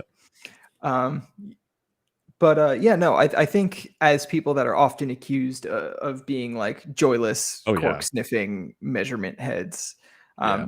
having a segment where we all do talk about music a little bit more, whether it be video or written, I think would be welcome, especially because like, our user base are all listening to music and would absolutely be down Well, for more that was recommendations, I'm sure. the inspiration for this segment on the podcast, but the reality is that our critics in that respect, they definitely don't watch this. Yeah, yeah, yeah. So yeah, I mean, I think you're right. Like that's something that needs to be a little bit more needs to be done there. Someone mentions, do you guys like Pat Metheny? Yes, I am a Pat Metheny fan. I would not say that it is my regular go-to because I find a lot of it to be a bit technical for the sake of being technical, but I I would agree. I think he like this that's a phenomenally talented musician right there. Yeah, and he Like has plenty I of work that is like melodically centered and oh very yeah, like yeah, yeah. listenable as well. It's just you got to kind of find it. Yep. I'm not a big fusion fan. I prefer like when it comes to jazz guitar, I like Julian Lage. I That's know you prob do. I do as Julian well. Lage and Ulf Wekenius are my two, and they're different, right? Very different. Oh, no, I don't know the second guy. Okay, yeah. Um, but it's the kind of stuff where what's impressive about it is not the crazy arpeggios or things that are like the crazy runs and stuff like that. What's impressive is their command of the music, their command of like what's going on in the song, and to be able to create this interesting thing about it. Yeah, The like sophistication the with which they interesting approach the thing music. about Yeah. jazz and classical to me has always been about like when you have that level of knowledge of the instrument and music itself, you get kind of uh, um, a better sense of how you can use just like pitches and their Hmm. relationships to direct human emotion and Yeah. narrative sensibilities of the brain without words. It's a very like simple thing, I think, that gets taught to us very early on in our lives, like how the momentum from one note to one note to one note, or one pitch or one chord to another chord or Mm. whatever, like leads you through a journey that can be emotional. And I feel like when like with Julian Lage specifically, like hearing him play guitar and how he kind of wraps himself around it dynamically and tonally and in a sense of pitch and time and all of that, like yeah, he just tells a story every time he picks up a freaking guitar, and it like It's you're insane. always enthralled and you're always along for the ride no matter how it goes. Yeah, his stuff It's gives special. me chills. Like his version of Yeah. Autumn Leaves is insane. It's yeah, Yeah, and that's something that's been played a gazillion times by a yeah, gazillion people, and like, it always kind of slaps. It's just an amazing yeah, piece, but yeah, what he commits to it is yeah. awesome. I mean, I think for me the big thing, there's several reasons why I'm drawn to jazz. The improvisational side of it is one thing, right? And the Yeah, ability, like again, to me, that's like the pinnacle of like musical ability for a performer, is to be able to like say, okay, here's where the convention goes, and I'm going to do things that I find musically creative and interesting. And sure. they tell their story within that. I think that's part of it. But the other part of it is also how they're able to take things in a direction that it's almost like they take you into unexpected places in ways that are way more enjoyable than you ever thought possible Yeah, with that, right? Like, and that's why there's actually a lot of dissonance in jazz. There's a lot of chord progressions that end up being yeah, dissonant, but the way that they release is just this, I don't know, that's to me like the best parts of yeah. music, is that I they're able mean, to so do I've that in learned this through way. talking to you a little bit more that you really enjoy music that's challenging. I love Like music you that's like challenging. you like something that does Yes. what you say, where like it brings you to a place you enjoy that you wouldn't have thought Yeah, you would enjoy being there. something that Whether it's I like in the moment before you wouldn't have thought that, or just like yeah, overall. there's stuff I like like I like stuff when it's catchy too, right? But that's not to me like the thing that I look for in music, as much as if there's something that goes in a direction that kind of like, I don't know, push me, push the boundaries for me when I'm listening. What I'm listening to go, okay, like this is a new or interesting kind of chord progression that takes me to a place that I would not have thought that it would go. And maybe if it's initially challenging, if it can, I don't know, move me in a certain way, I will at least give it my full attention. So, and some of it, like, again, that Patricia Barber stuff that I sent over, like, I don't know that would be my first choice on a car ride, for example. But it is Well, if something. anyone else is in the car, I would Yeah, say exactly. probably not. Probably not. But, Yeah, you know, I would certainly prefer to listen to that over like Guns N' Roses, for example. And that's not to shade I the would Guns too. N' Roses, but like that to me is more interesting, so much more interesting than that. Yeah, I would Anyway, agree. anything else that you're listening to? Not really. I haven't got to listen to much new. This week I was just reviewing KE4, so it was, just going through a lot of the same old stuff that I'm really familiar with. I only got to listen to that Magdalena Bay record like after I Right, had already finished the KE4 right. review. So Okay. Do you want to do the Subjectivist challenge, or should we? We don't have. do you have time? Yeah, I I'm just down. my favorite part about the Subjectivist challenge is making Blaine take Is on his is character. Blaine's Yeah, persona? yeah. Yeah, I mean, I don't think I could do that with as much command as Blaine does. It has a certain no. Yeah. Can't quite If do it. anyone wants to recommend something, feel free to DM me on Discord. Yeah, we need to have some way of getting the audience to or like the chat to give us Blaine individual Blaine suggestions. DM'd me one. Oh, did he? Okay, so you're Yeah, gonna go. I'll Okay. go. Guys, just for folks who aren't aware, what happens with the Subjectivist challenge is we have to describe a headphone in purely subjective language. We're not able to talk about frequency response or anything to do with the objective information about it. And then the other person or the people have to guess, and the chat can guess as well. Okay. So this is a headphone that at its price range is probably one of the most detailed headphones you can buy. Its sense of detail unveils all and truly just gives you a microscope into the music at every point. I would say the sense of soundstage is also expansive and wide for its price range with a good sense of depth as well. However, it's also not lacking in intimacy. There are plenty of times when I feel like specifically male vocals feel comfortably cozy with me on an intimate arrangement. Um, I wouldn't say they're necessarily the most dynamic or impactful headphones out there. Um, and I would say that's probably true of most people who have heard this headphone.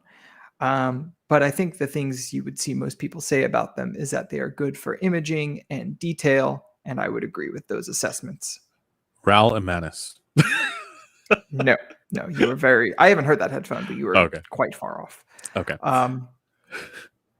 It has a nice sense of warmth to it. Head But Audio it's Headphone balanced. 1. No, but it's balanced by what I would say is plenty of stuff at the other end. So it's Stuff. not. Well, I mean, All right. like people often say that headphones like the HD6XX are a better buy, but I can see why people would prefer this over it. It is more exciting. It's more vivid. It has a more palpable sense of bass presence and treble presence. And I think for people who enjoy things like gaming or watching movies, this could be a much more engaging overall experience. Okay. I'm confused now. I mean, I would have said Sundara, but I would not say that that's the You're getting most detailed closer. at that price. Someone in chat got it. Is it the DT 1990? No, no, Oh, okay. Is it the Maxwell? no. You're not far off. Someone said Edition But XS. Really? no. I would say in terms of comfort, it leaves a bit to be desired for me because the pads, while they do look nice and feel comfortable on the hand, they do kind of press in my outer ear a little bit, and cause a little bit of clamp discomfort. Is it a Beyer dynamic? Yes. It can't be the DT990. It is the DT990. Who thinks that's a better buy than the 6XX? Most people. These people are lunatics. Yes, I know your opinion of these people. I also disagree with these people, obviously. Well, but I should say, like, it really depends. I mean, we know the HPTF variation on the DT990 is very strong. Significant. So yes. I don't want to. It's the only headphone we have any idea of that behavior for. And so I don't want to discount the people who have the anti-sibilance for that headphone specifically, right? Where, like the person who recommended that headphone to me, Blaine Lacrosse. There you go. Oh, that what? Of course he would. Of course he would. Yeah. Yeah, I mean, detail. You know what's funny about it? I looked at the FR. 80% of it is very Harman. 20% of it is insanity. So I think the mids are a fair bit warmer than Harman, which is necessary. Not on the 5.128 measurement to the pros that I just did. It was very close. I mean, it has a bit of the mid. No, it has that. It has a bit of the mud, right? But for it's so like the bass rises too high in frequency.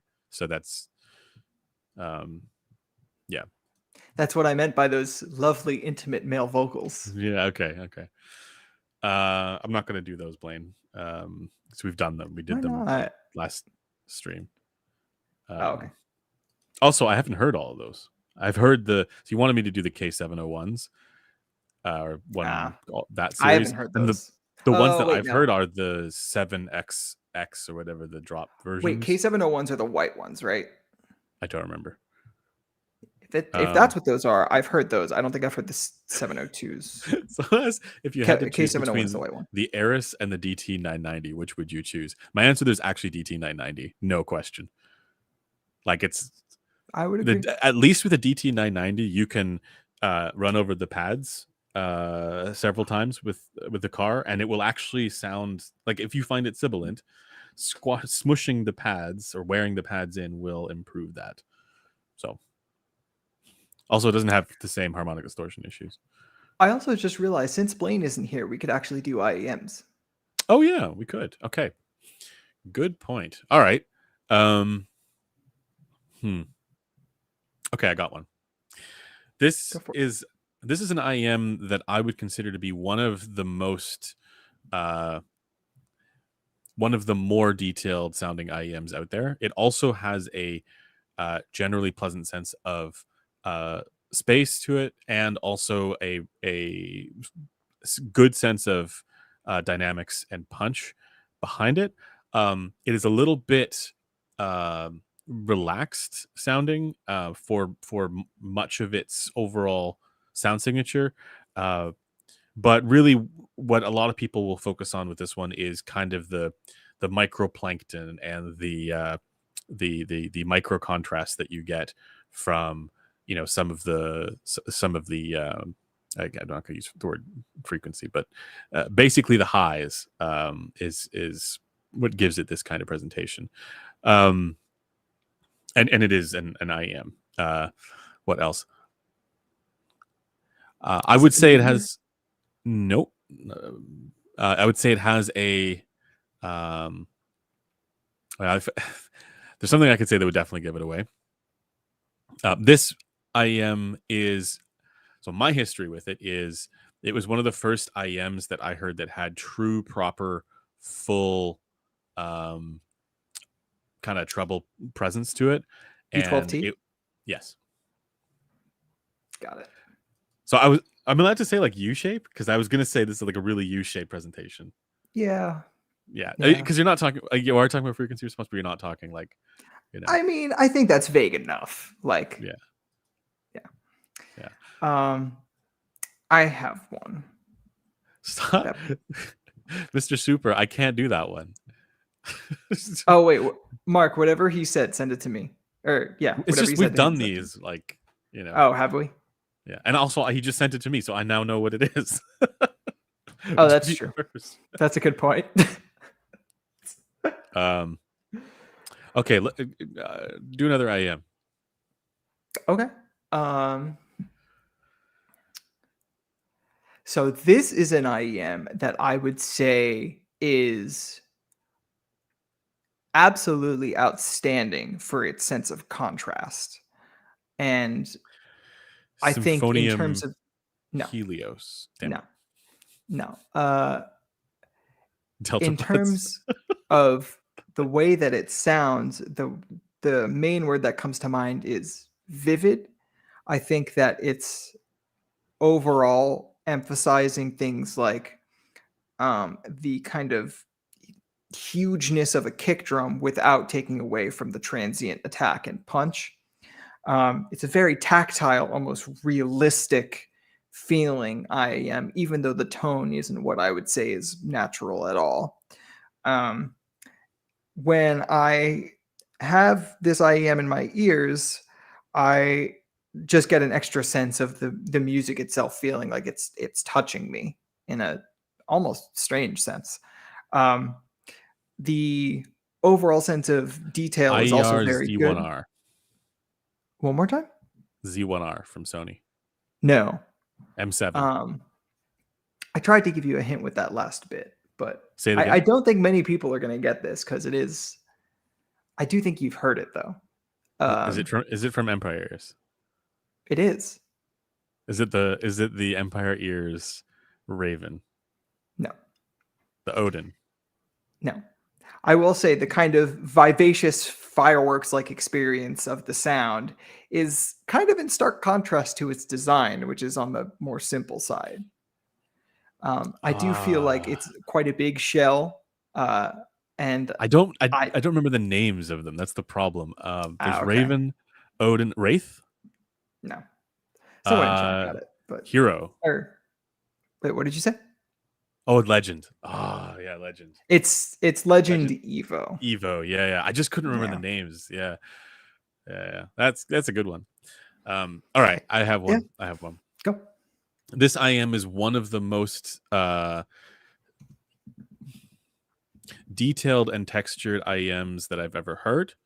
A lot of people consider it to be one of the most detailed IEMs out there. It has a really strong sense of bass tactility as well. Vocals sound a little bit. Vocals actually sound reasonably natural on this IEM, but there is also an element of shimmer and sizzle and spice that a lot of people are taken with, and they The Annihilator. nope. Okay. I haven't heard the Annihilator. Um, I Really? feel like I feel like I should. Um, It's sorry, yeah, chat. It's mid. yeah. I do not see This the is appeal this at is an all. IEM, guys, not the HE600. Stop. um, yeah. So this is an And also, IEM did you say where it was one of the most detailed IEMs, like period? yes, Okay. it's Is it the also Helios? nope. It's Okay. also an IEM that where the I would say it's a fairly large shell as well, but it has a really it feels actually really sturdy, Okay. and has a intricate kind of almost has a design that is reminiscent of a Van Gogh painting. Oh. Chat's got it. Oh, duh. Okay, yeah, it's Storm. Yeah. Yeah. Okay, that's Yeah. good. Yeah, Okay, I anything wasn't else? gonna guess that one. Yeah. See, like it Storm's interesting because it is almost new meta, right? Like it kind of is. Yeah, below 3K, Yeah, absolutely. and then And like above it's even not. more importantly than it being new meta, it kind of like in a roundabout way justified the mid-range part of the meta because like Yeah, basically everyone has agreed that Storm's mids are good. yeah. There you go. So you want to move on? What Blaine? New meta. We'll do a video on what new meta means.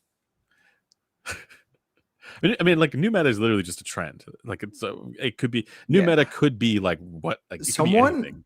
Someone in a Discord server had a really good point that we should come up with a new name for it because eventually the new meta will become old.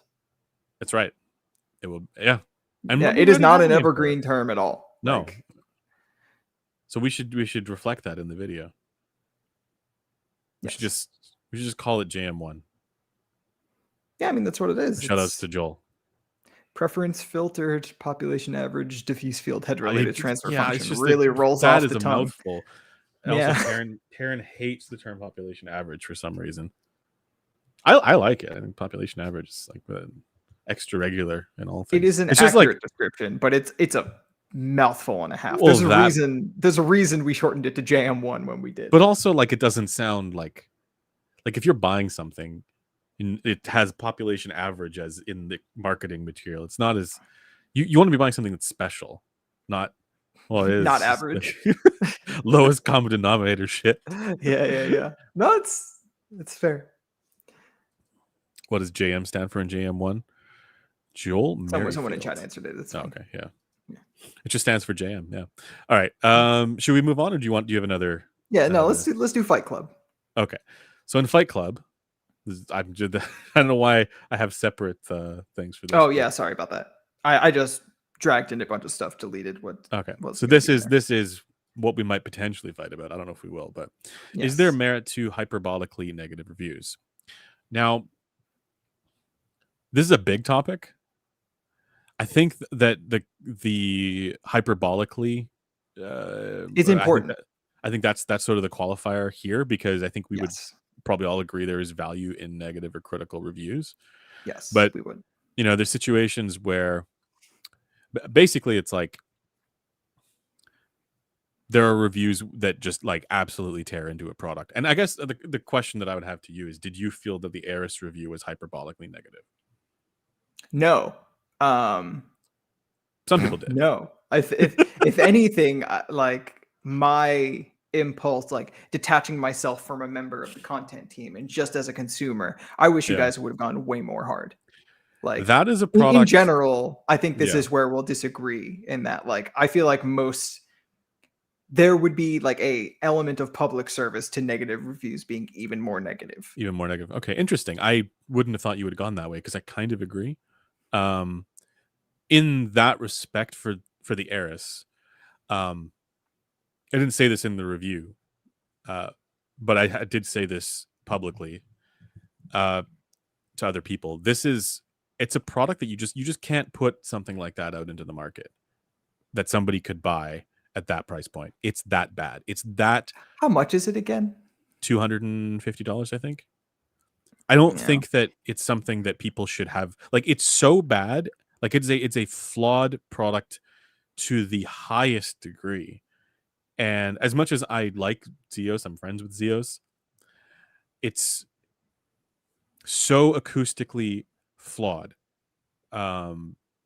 Everything from its massive harmonic distortion to its bonkers frequency response. Like, if you take the driver out of that cup, you will see also kind of what I mean. It's literally just a glass back. So my perspective on it's like, yeah, if people want to buy it for whatever reason, that's fine. But people should at least know about that. They should be warned that it is an acoustically severely flawed product. And in that sense, the question I think would be like, okay, is the message sufficiently communicated for that warning if the review is not hyperbolic? And maybe the answer there is no. Maybe it needs to be a hyperbolically negative review for that to sink in for people.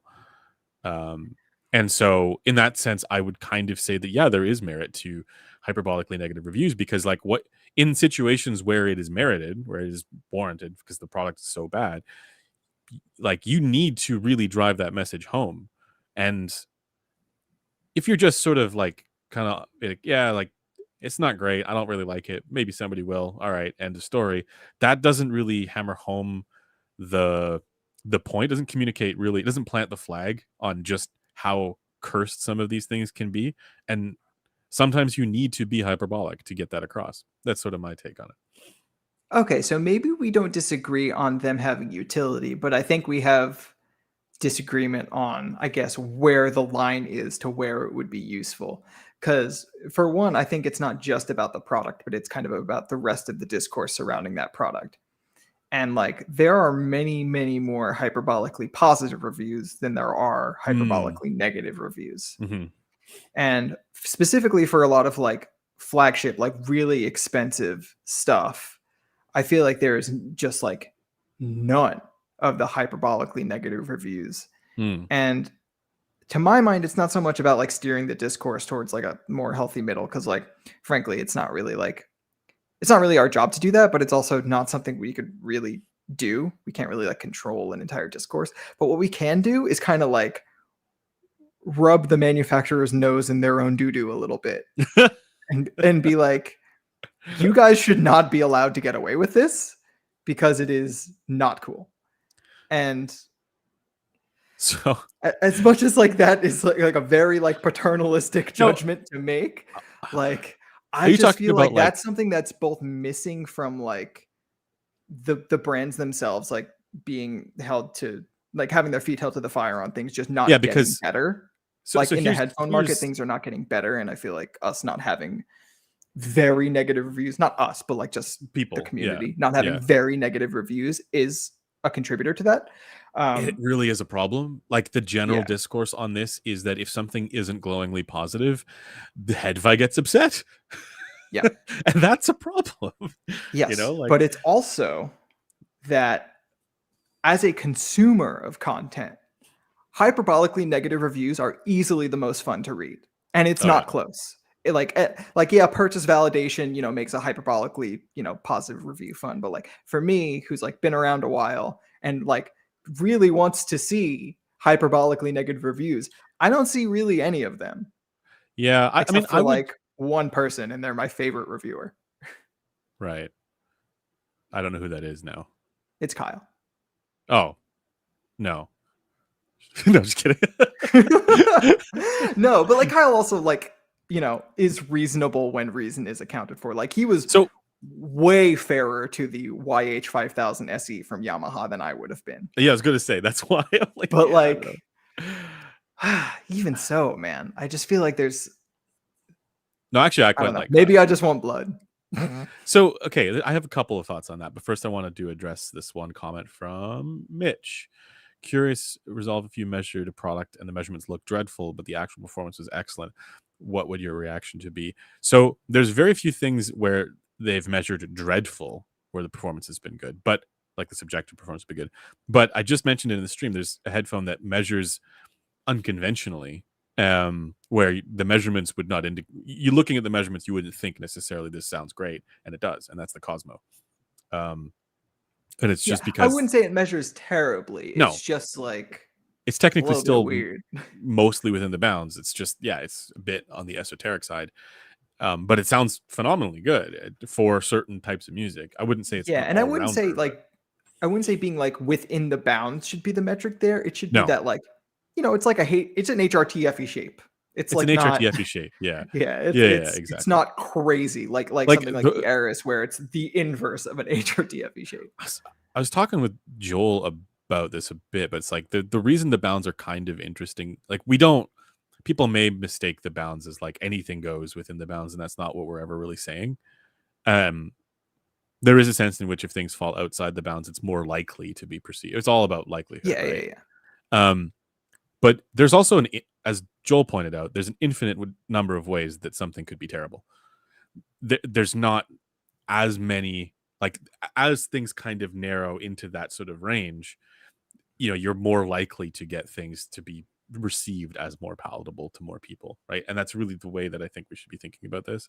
So if something is so far out of the bounds that you think, well, hardly anybody is going to actually enjoy this, you know, that's quite different from situations like the Cosmo, where it's like, you know, you could look at that and go like, all right, it's not that far off kilter, but it's still, again, unconventional, I would say. Yeah. Okay, but what was your actual response to what I was saying? So a couple things on the on the negative review things. So like I do think that so a couple things. One thing is the hyperbolic hyperbolic nature of negative reviews when they are warranted, I think is fair. Like, so it's fine, right? Like, you just have to be fair to the products, right? And if it's a terrible product, it is fine for the review to be critical, and it's fine for it to be hyperbolic. But I would couch that in, there are definitely reviews where the product is not terrible, and because the person doesn't like it, they then are hyperbolic about their dislike for it. And the product itself is like, in the grand scheme of things, it's fine, right? It's not amazing, but it's fine. And that does happen a lot because people are Yeah. doing the clout chasing thing, right? So there And are but that's examples. also where like the context of like wanting to neg manufacturers a little bit like does come into my mind as like Well, potentially praxis. okay, I'll Like give you an example. I wouldn't do that like on headphones.com or Right. anything like that, but I could see how someone like, I mean, like, for there's this. example, if There's no someone reason we like can't. was writing a 660 S2 review Yeah. and they wanted to be hyperbolically negative about that because like not like it's 660 fine. S2. It's I fine, but don't like know that I would it's agree with so that. close to their other headphones and it's really not a categorical upgrade Yeah. in any sense. And it's the next in a line of not categorical upgrades we've gotten for a few years now, that Yeah. a consumer could just be actually very upset about that and want them to like change direction. And a hyperbolically negative review could be helpful for that. Yeah, that's not quite. We've both. It's a good example because we've both been critical of the 660 S2. Oh, you're having a giggle at something. Yeah, Blaine. Oh, as one does. We've both been fairly critical of 660 S2. Basically, anybody who I would sort of trust has also been fairly critical of the 660 S2. But if you look at, it's an interesting example because if you look at the grand scheme of things, it's not an awful headphone. Like, you put that on, it's so much better than a lot of other things out there that are genuinely terrible. It's just that it's disappointing, and Yeah. because you think, well, it should be an incremental thing. It should be, we know what we want. Like, it's so obvious what good is from this line and where it needs to go. And it's disappointing that they haven't gone in that direction. No, like, maybe people want it, purchase validation, whatever, right? Like, there's all kinds of positive buzz around that as well from people who like it for whatever reason. I'm not saying that they aren't having great experiences with it, but it's not what the good of that series could be, and we want it to go in that direction. So in that sense, I would not say that it's fair to give it a hyperbolically negative review. However, there is absolutely utility in calling out that disappointment so that the manufacturer gets that point. Well, not only so the manufacturer gets it, but so the people who are potentially buying a headphone and want a Sennheiser headphone understand the context that has brought us to here, why the reviewer is upset as they are, and why it's a lot harder to find a 600 or 650 on a store shelf versus a 660 S2. I mean, I don't know. I think a lot of people who bought that headphone and are doing the whole "it sounds so much better" thing. My genuine feeling there is that this is just part of the price bias and confirmation bias. Yeah, no, it's that same thing. We don't disagree on that everything. Point. So yeah. Like yeah, I don't know. Again, this goes back to that thing I mentioned earlier about like the different reasons people buy things. Mm-hmm. I don't actually think that sound quality is necessarily the reason why you wouldn't see why you would see 660 S2s on the shelf and not the 600s. Like, I think it's not at all. I think the reason there is just the price. Like, it's not. Well, yeah, and it's also that like if you go to Sennheiser-hearing.com and search their headphone catalog, like the 660 S2 is towards the top of their view because it's one of their newer headphones. They're going to push their newer headphone that they spent money to make and all that. And 600 and 650 are literally like hidden. Like, you have to click see more and open the list like further to see two of the best headphones ever made that they sell. It's just always been a little bit strange to me. And Yeah, I don't Yeah. know. Someone did say something that made me realize. Davina Duckworth says also the hyperbole fuels the constant flame wars. Oh, sorry, I'm reading the wrong one. Many reviewers are prone to hyperbole simply to gain views. The typical link Hmm. bait titles and thumbnails Yeah. apply. So this actually brings a very important distinction that I wasn't thinking about at all, which is that there are absolutely hyperbolically negative reviewers out there that are like actually like the worst contributors to the hobby. So so Yeah. maybe some adjustment is needed Well, that's to I why I guess the say idea of like just merit, because you're right, if like yeah, they're not fair to the products yeah. generally. If if it's hyperbolically negative and the product clearly deserves it, I have no issue with it, and I think Yeah, it really is like it has that utility of being like, okay, signal to the manufacturer this is bad, don't go this direction, it should be better. A good example would be the Austrian Audio X, the bad one, the 5.5, right? hmm, Is it the 5.5? I can't remember the names of them. yep, So that's that was one where basically everybody had that like negative reaction to it, and they needed to learn that lesson, and they did, presumably, right? Because the subsequent headphones were significantly better. I mean, they're still not necessarily where they should be going, maybe, yeah, but they're so much better than what that was. So they needed to learn that lesson that people do care about the sound quality, at least to a certain extent, and they're not cool with this. yeah, Um, I will say there is another element to this too, though, which is, sure. and we know this because we've been in the industry for a while and we understand a little bit how manufacturers kind of operate with this stuff. But there is a very strong sense, especially with some of the smaller brands, of a lot of manufacturers having this sort of like I know best, I know what good is, what do you know I would sense, say right? that applies And fairly yeah, unilaterally. and the thing with that is I mean, it's kind of like a blessing and a curse because in some instances you can get things that are not the norm, but they might be, enjoyable to people and might be good in different and unique ways. But then there are other examples where the product is just genuinely not good and they just don't understand why. Um, but they're also quite resistant to listening to feedback. And if something is hyperbolically negative, they think that those reviewers are just out to get them because Yeah, they've just read the positive sentiment on Headfi or from whoever, whichever, the usual suspects of like, basically, purchase uh, validation mills. well, but yeah, but I mean, I'm thinking of like those sites that just do positive reviews and it's just like a constant churn of Yeah, like what this is hi-fi? great. I'm thinking of there's those, but the ones does what Hi-Fi do like the ratings? The ones Yeah, that yeah, give yeah. everything 9 out of 10, right? Like there's a bunch of Yes. those where it's like you just never see a negative or the site that gave like the Audivina a 9 out of 10. It's like what are you doing? So if that's all they see, and then there's this one, there's Kyle being like, "No, this thing is terrible. Is the worst thing I've ever heard in my life." Are they bound to take Kyle's feedback seriously, or are they? I'm going to say this is just some troll who doesn't like us and Well, doesn't, it would depend on like the brand and the review. Like, I think Yamaha might, because he like that review was actually quite in depth and both went into the his reverence of Yamaha's headphones prior, but also things he liked about it, and those things primarily being like traditional Japanese music. hmm, Um,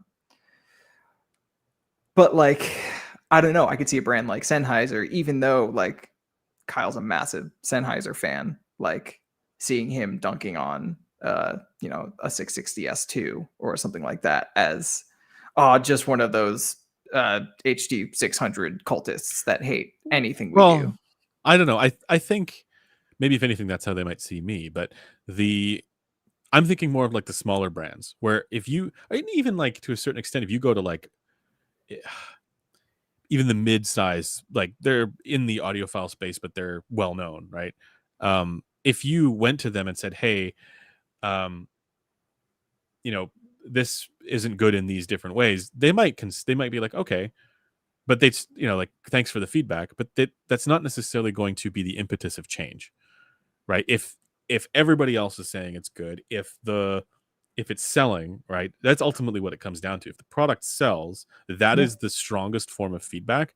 That hype, it's like you can yell and scream into the void and it will fall on deaf ears if these brands don't give a shit about your perspective and your opinion on things. Yeah. That's what I meant by like it's not like within our ability to tectonically shift the So discourse with a in that respect, hyperbolically I negative review. don't I actually think there is a sense in which the hyperbolicness, the hyperbolity, the Might work hyperbole against it in terms of might work actually, against it because it's not. yeah. And okay, I'm Maybe. not going to say the brand, but this. I've encountered exactly this, where I released some commentary on a product that was released. It was a high end product, and I said, you know, it's maybe okay in these respects, but it's really not good in all of these different ways.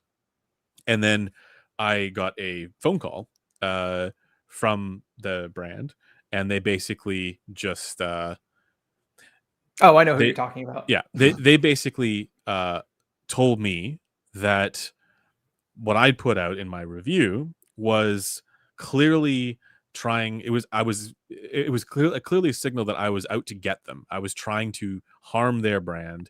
I was trying to denigrate the products and harm their sales because I had a vendetta against that brand. And they didn't really bother to engage with the reasons why I may have had some issues with that particular product. And they didn't consider it as feedback. It was like, Yeah. and ever since then I kind of realized, like, okay, if you actually want to um if you want to bring change about, to push things in a more positive direction, you have to make sure that your criticism is able to be digestible as constructive for the brand. Yeah. Yeah. um the flip side, and this gets to your point a bit, is that the general discourse on all these products is way too positive across the board. Way Yeah. too positive. Like Yeah. And copium treadmills everywhere. yeah, and I think and we axed this from the topics this time because you're right, we have talked about it a few times.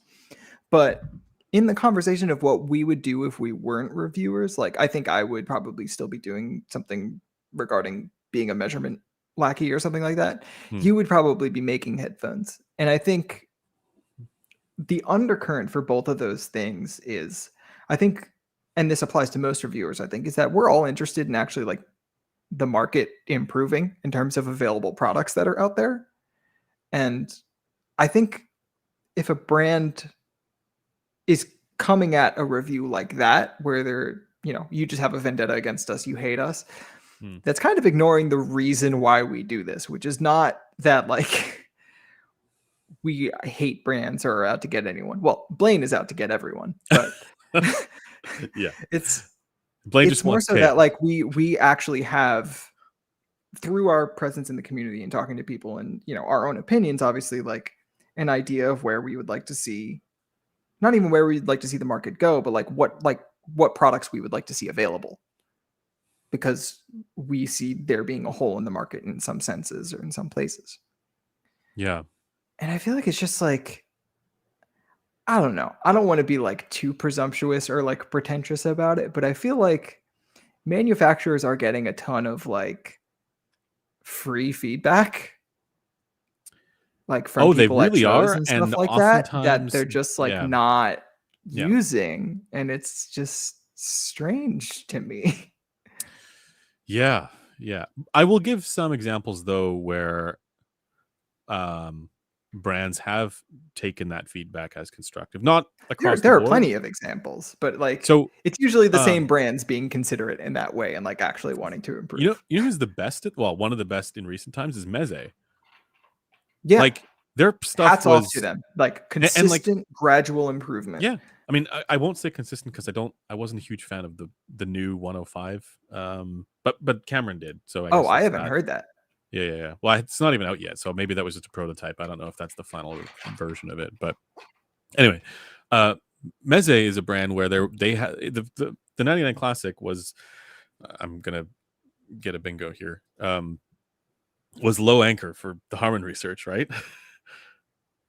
um, and and here's the crazy thing: those headphones still sold a ton because they're of their unique kind of design and all that kind of stuff.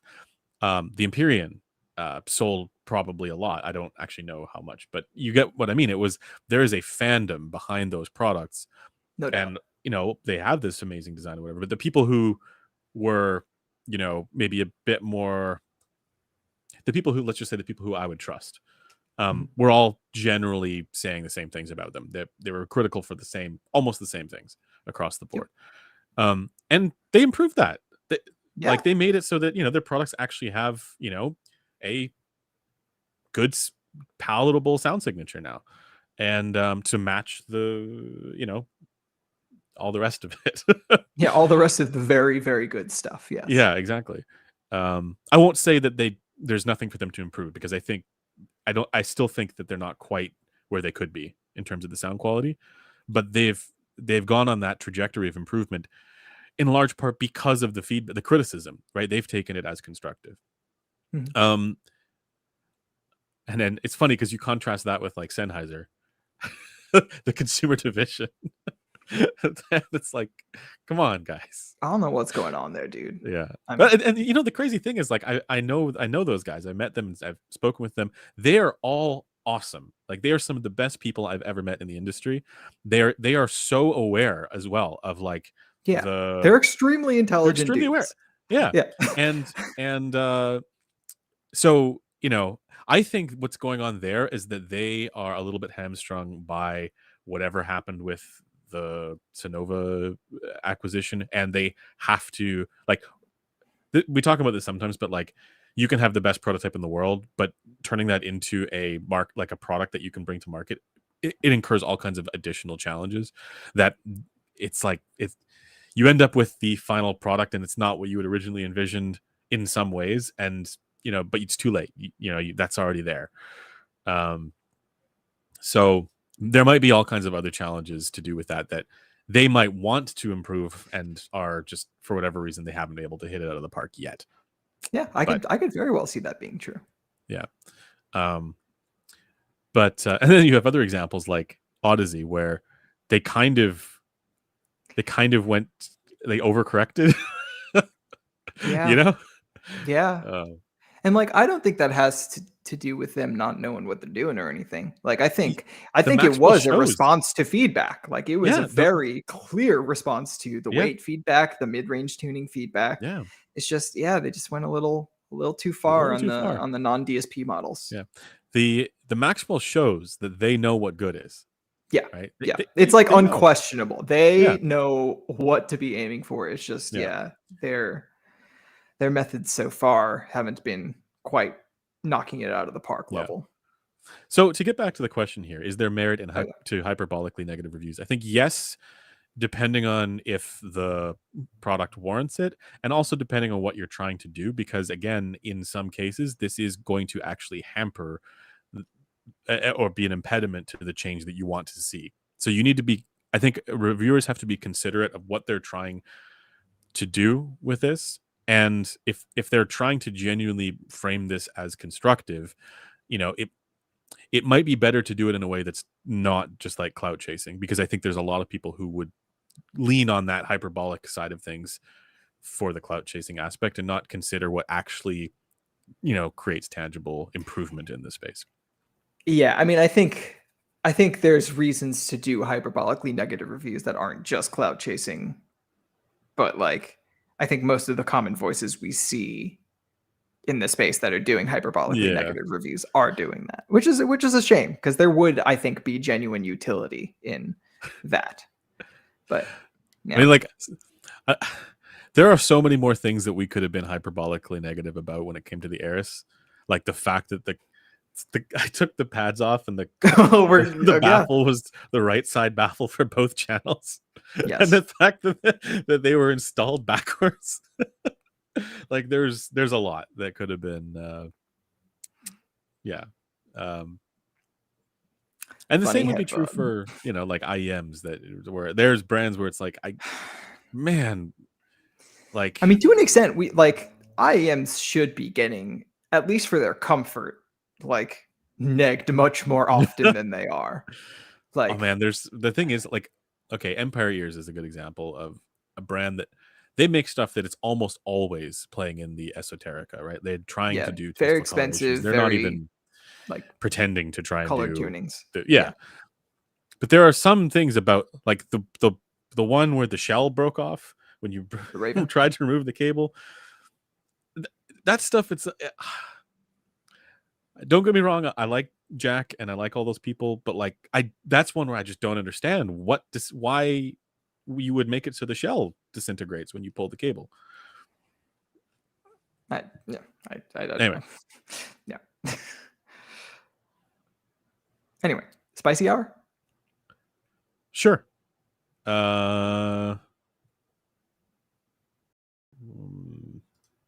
You seem vexed by something. So it's just because I had the order for our cards here slightly different.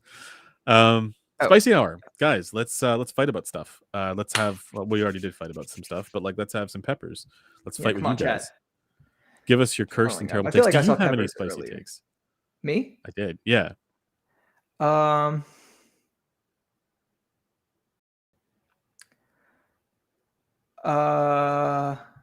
Nothing I want to say just yet. What? And now I'm curious. I mean, you know this and you agree with me, so it's not spicy in this conversation, so it's not really useful to bring up. Is Zeus going to sue Resolve and Golden for their review of his headphone? No, like he was in the review. Yeah. Zeus is the best of us. Let's just put it that. He's the worst of us in so many absolutely. ways. But he's also the best of us in the sense that like he doesn't give a shit about any of this stuff. He is the most Chad reviewer out there, or one of the most, like doesn't care about the ultra nerd stuff. Is he just gonna sue himself? Wait, Blaine has a spicy take. Are you ready? Okay. Brands should not listen to reviewers. This is actively making the industry worse. So when you say industry, do you mean the products? Because I would say, like, when it comes to IEMs, yeah, it's been overwhelmingly positive. Like, yeah, that's not true at all. But when it comes to headphones, I don't know what kind of the relationship between most reviewers. I can amend this take a little bit. I think brands should not read Headphone threads. Oh, I forgot we count that. I don't know if we would count that in what Blaine's saying here, but I think that Headphone is a very large review platform. That's true. That's true. Reviewers in audio are insensitive to 99% of the real problems with audio gear. That's a fair take. Sorry, I missed this one. Oh, okay. Blaine said reviewers in audio are insensitive to 99% of real problems with audio gear, and that's why they shouldn't be listened to. And like, I don't know that I agree with that. 99% of the real problems? Like, are you talking like just ignoring the mechanical design? I would assume so, and probably like price and build and. But presumably, when somebody's critical of something, it is, and to do with the sound quality, there is probably a there. Yeah, I mean, most reviewers aren't negative anyway, so I feel like a brand listening to reviewers that does that does skew them towards just like doing whatever they want to do. So like, you know what, Blaine, if that is congruent to what you're saying, I'll say that's fine. That's a good take. Yeah. Y'all need red background mood lighting when we start. When we start spicy hour. I can make that little light red. Yeah, hold on. I like that. I have some that can turn red, but yeah, I need to like have something like a switch that I can flip. I definitely can program that.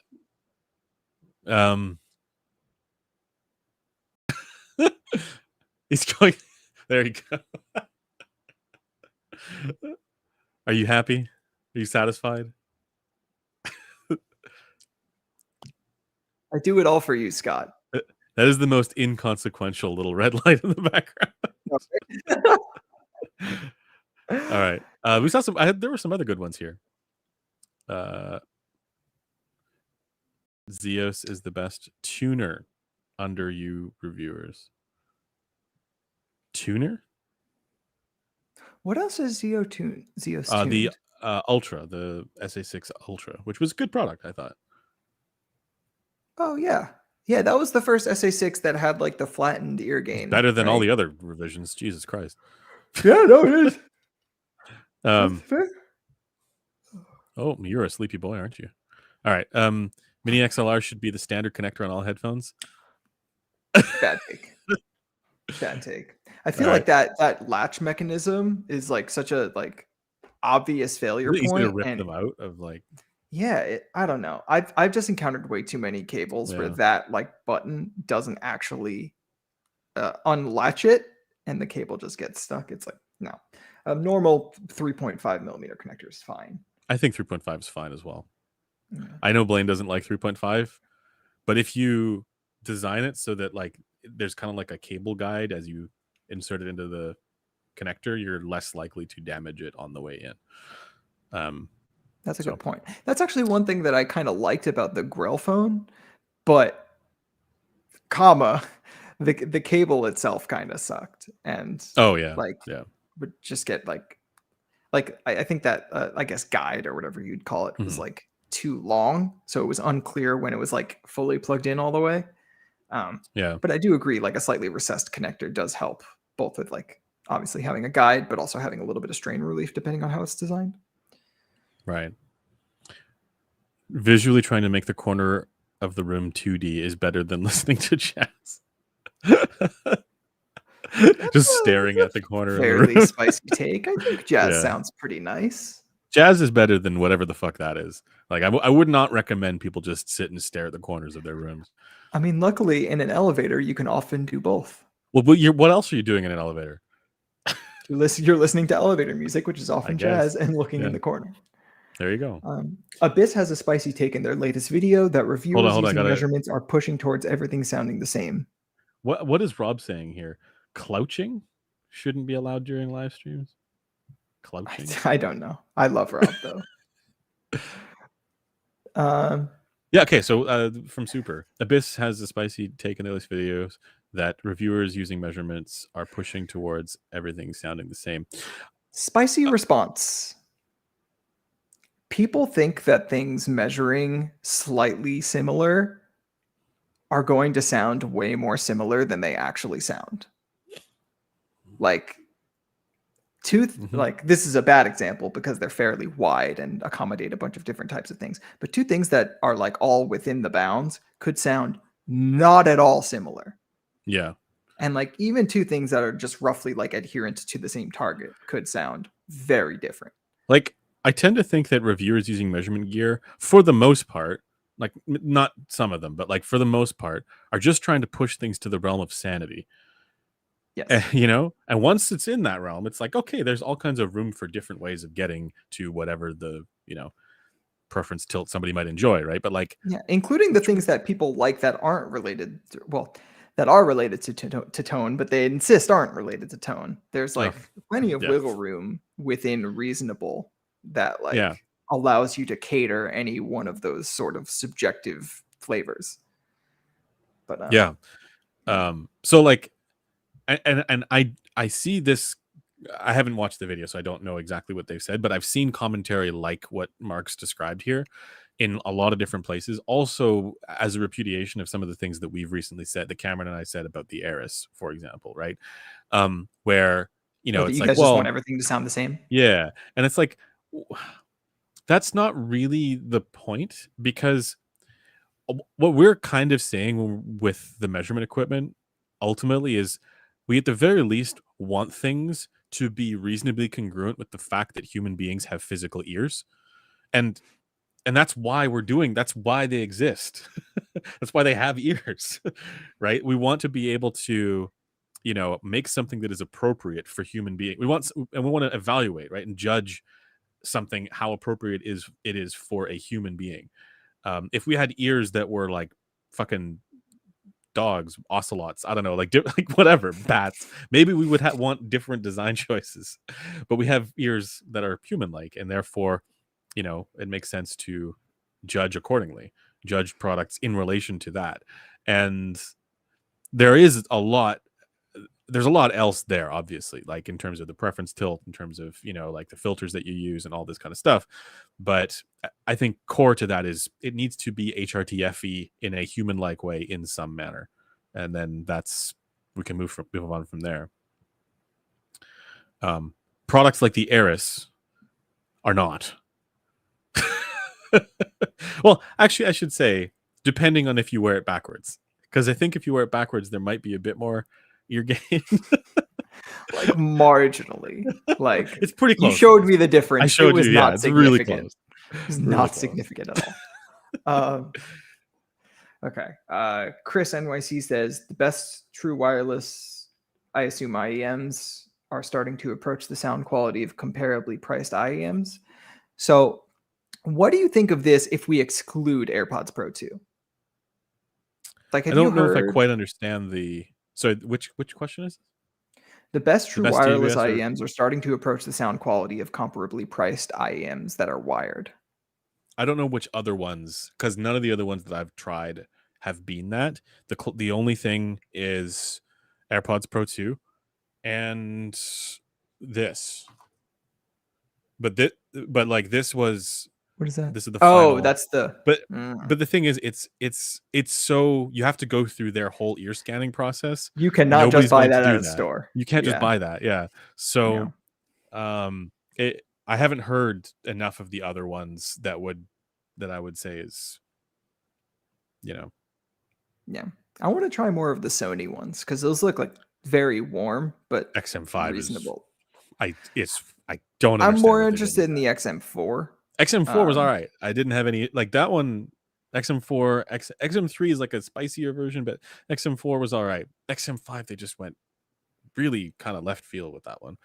Unless maybe they've done a firmware update and I need to reevaluate it. But like it was one of those where it had a bunch of EQ functionalities and DSP, and then like there was nothing that I could do that would improve it. So It's a just shame. yeah, good noise canceling. I would say if you don't count AirPods Pro 2, I don't really agree with that Yeah, spicy take. But if AirPods Pro 2 are included, it's already better than a lot of wired IEMs. yeah. What did we read the one from Cami? TWS and Chi-Fi wired IEMs are equal parts e-waste. Many are nigh impossible to repair. Half of these Chi-Fi companies probably don't have more than a few years left in them. Many are faceless companies. So some of that is true, some of that is not. Yeah. So for a lot of what is that? It's the Moondrop Ultrasonic, which is the latest in Moondrop's line of Okay. as Camu would say, e-waste. I would say Right. it's fine. It's just you can tell when, and this is something that's true of Moondrop and Chi-Fi specifically, that they put a product out with no intention of supporting it like whatsoever. Mhm. And this is unfortunately one such case. Yeah, I think that's a general concern with a lot of them. But the idea that like the idea that Moondrop won't be around after a few years doesn't That I seem right disagree to with. me at all. People keep buying their stuff. Yeah, they're extremely popular. They're going to be around. Yeah, not least of which because they're popular because of the cartoon children on the boxes. Let's be real, but they're also popular for their sound. But the other side of it, a lot of them are sort of faceless companies. That is kind of true because a lot of them are, they're kind of just like rapper brands that aren't. They're Rapper not their brands own. are a genre. Yeah, they're not their own thing. Like, you know what I mean? Like rap, Yeah. like yeah. And in that sense, like there's not that much difference between the audio and I would pick another Kiwi ears. Yeah, Kiwi ears, right? They are brands. They are doing distinct things, but they are kind of the same, right? Like it's from the same place, basically, same type of thing. I would say they're Linsol brands. Is that they both are? Well, Kiwi ears and the audio definitely Yeah, are. they both are, and so is Harmonic Dome, Yeah. right? Yes, and then the same goes for like Dunu and Awful, who are Right. both under the Hi-Fi Go umbrella, and then there's obviously There you like go. Moondrop and Truth Wait, Ear and I always thought Io. Dunu was their own thing. Are they? I don't know that they're under any umbrella. I think Dunu is actually. I think if anything, Dunu. I don't know the full story there, but I think Dunu might have actually even been closer to Moondrop. Yeah, I just know that Dunu is like on Hi-Fi Go. Oh, you can as buy far them as, there, like, yeah. where But I they're don't sold. think that they are a house brand the way that the audio is for Linsol. Got it. Today I learned. Yeah. Yeah. So yeah, someone says Dunu is their own thing. Yeah, exactly. Yeah. Awful Nice. is Hi-Fi Thank you. Go. Yeah. Zagat. Just love that name. It's quite silly. We all need to get Andrew an ocelot. Yes, I would love to have a pet ocelot. Think of the HRTF.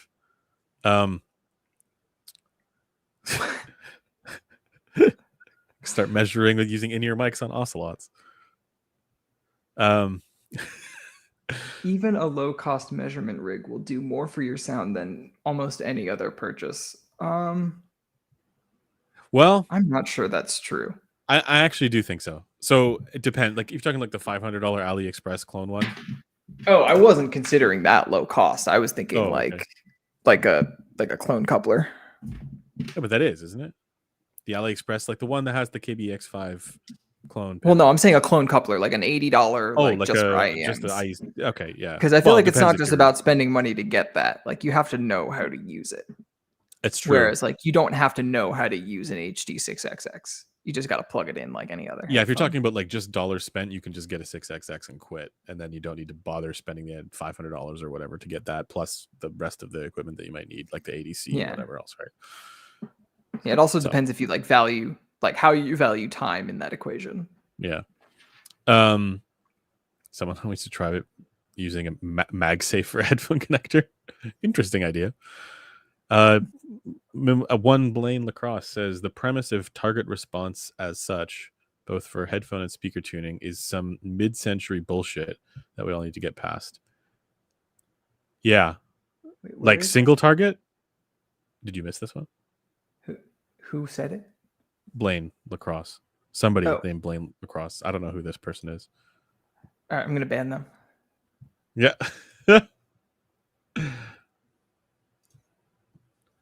So he was saying shooting for target response is some mid-century bullshit that we need to get past.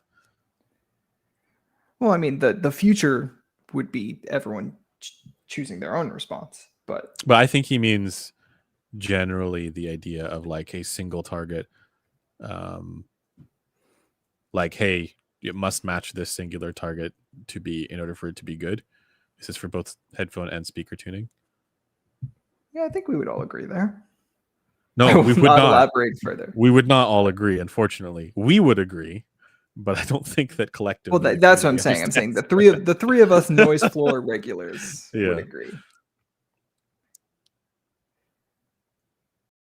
People who don't use EQ because it's supposed to make all headphones sound the same are idiots. Is from Steven.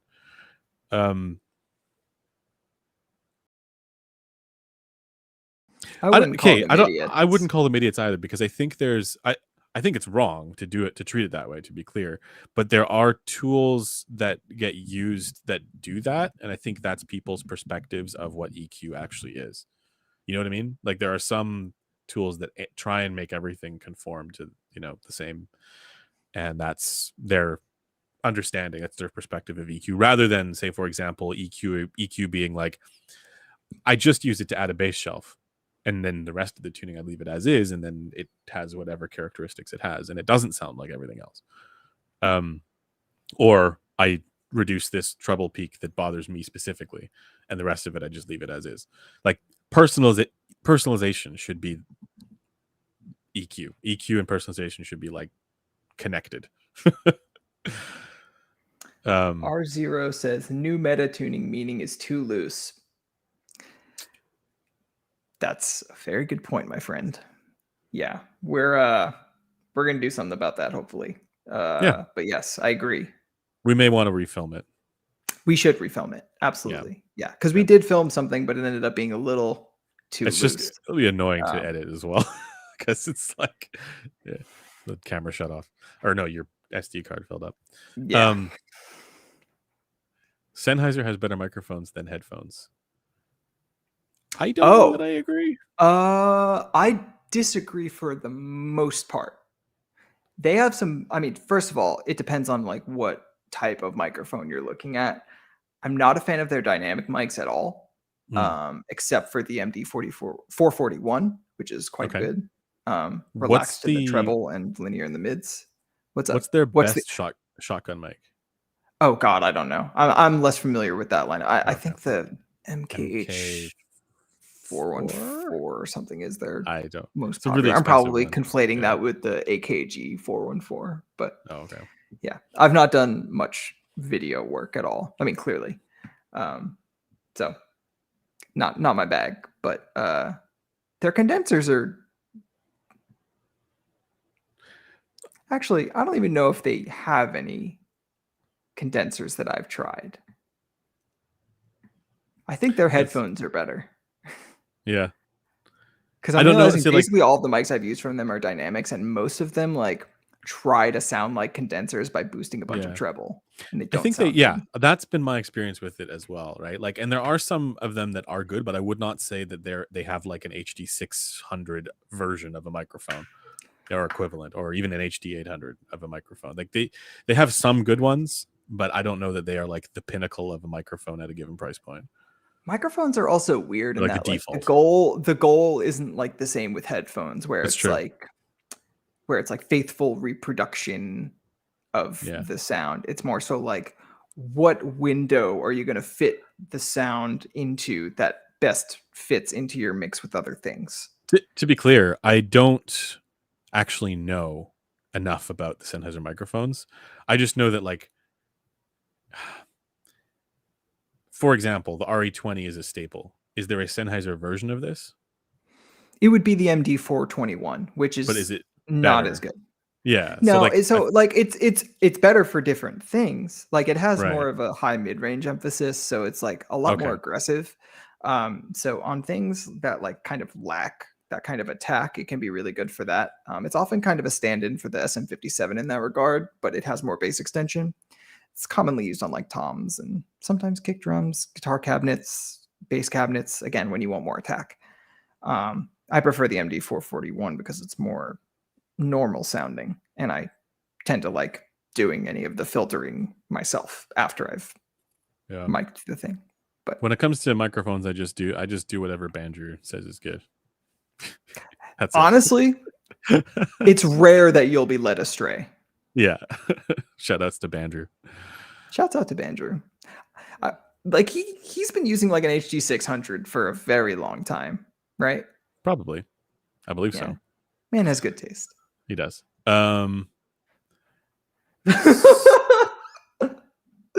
Rob Hawk, phased clouching is okay, but still should not be encouraged. What does Yeah, that mean, I don't dude? even know what that means. I love how, unhinged it is. I'm sure he means something about it or with it, but No, I don't think he does. That's kind of the it's beauty just of Rob words that he Hawk put is that it's together. always just shit posting indiscriminately, and it's always Yeah. good. Oh, Rob, I did see your email. I forgot to respond. I did see it. Yeah, I need to respond. I see some commentary on EQ, and some folks say it's inconvenient and they want to well, there's two things with EQ. One is the not wanting to tinker, just want to spend time listening. The other is EQ making things boring rather than the natural character. And I don't know if Capra's being serious. Capra But is just anti EQ, right. So I do and think there's he's yet to interesting, give me any really good right. argument for it, other than Here, the one he just gave, which here's is what a fair argument. here's what I would say though to some of the commentary there. One is I don't think you should feel the need to spend any amount of time tinkering with EQ. You should like think of it like this. At minimum, how much bass do you want? That's it.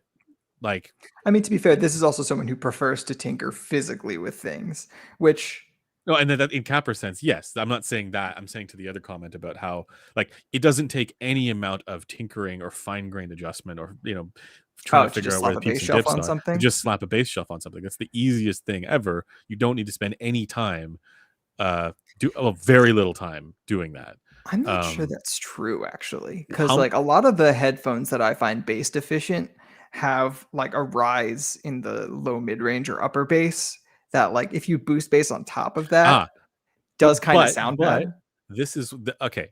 So I'm just saying First, it would take more than just slapping a bass shelf on it to get well, like I actually don't a know how true that is, categorically because if better you're sound. just getting started with EQ, that is going to be the most perceptually relevant thing that you can possibly do.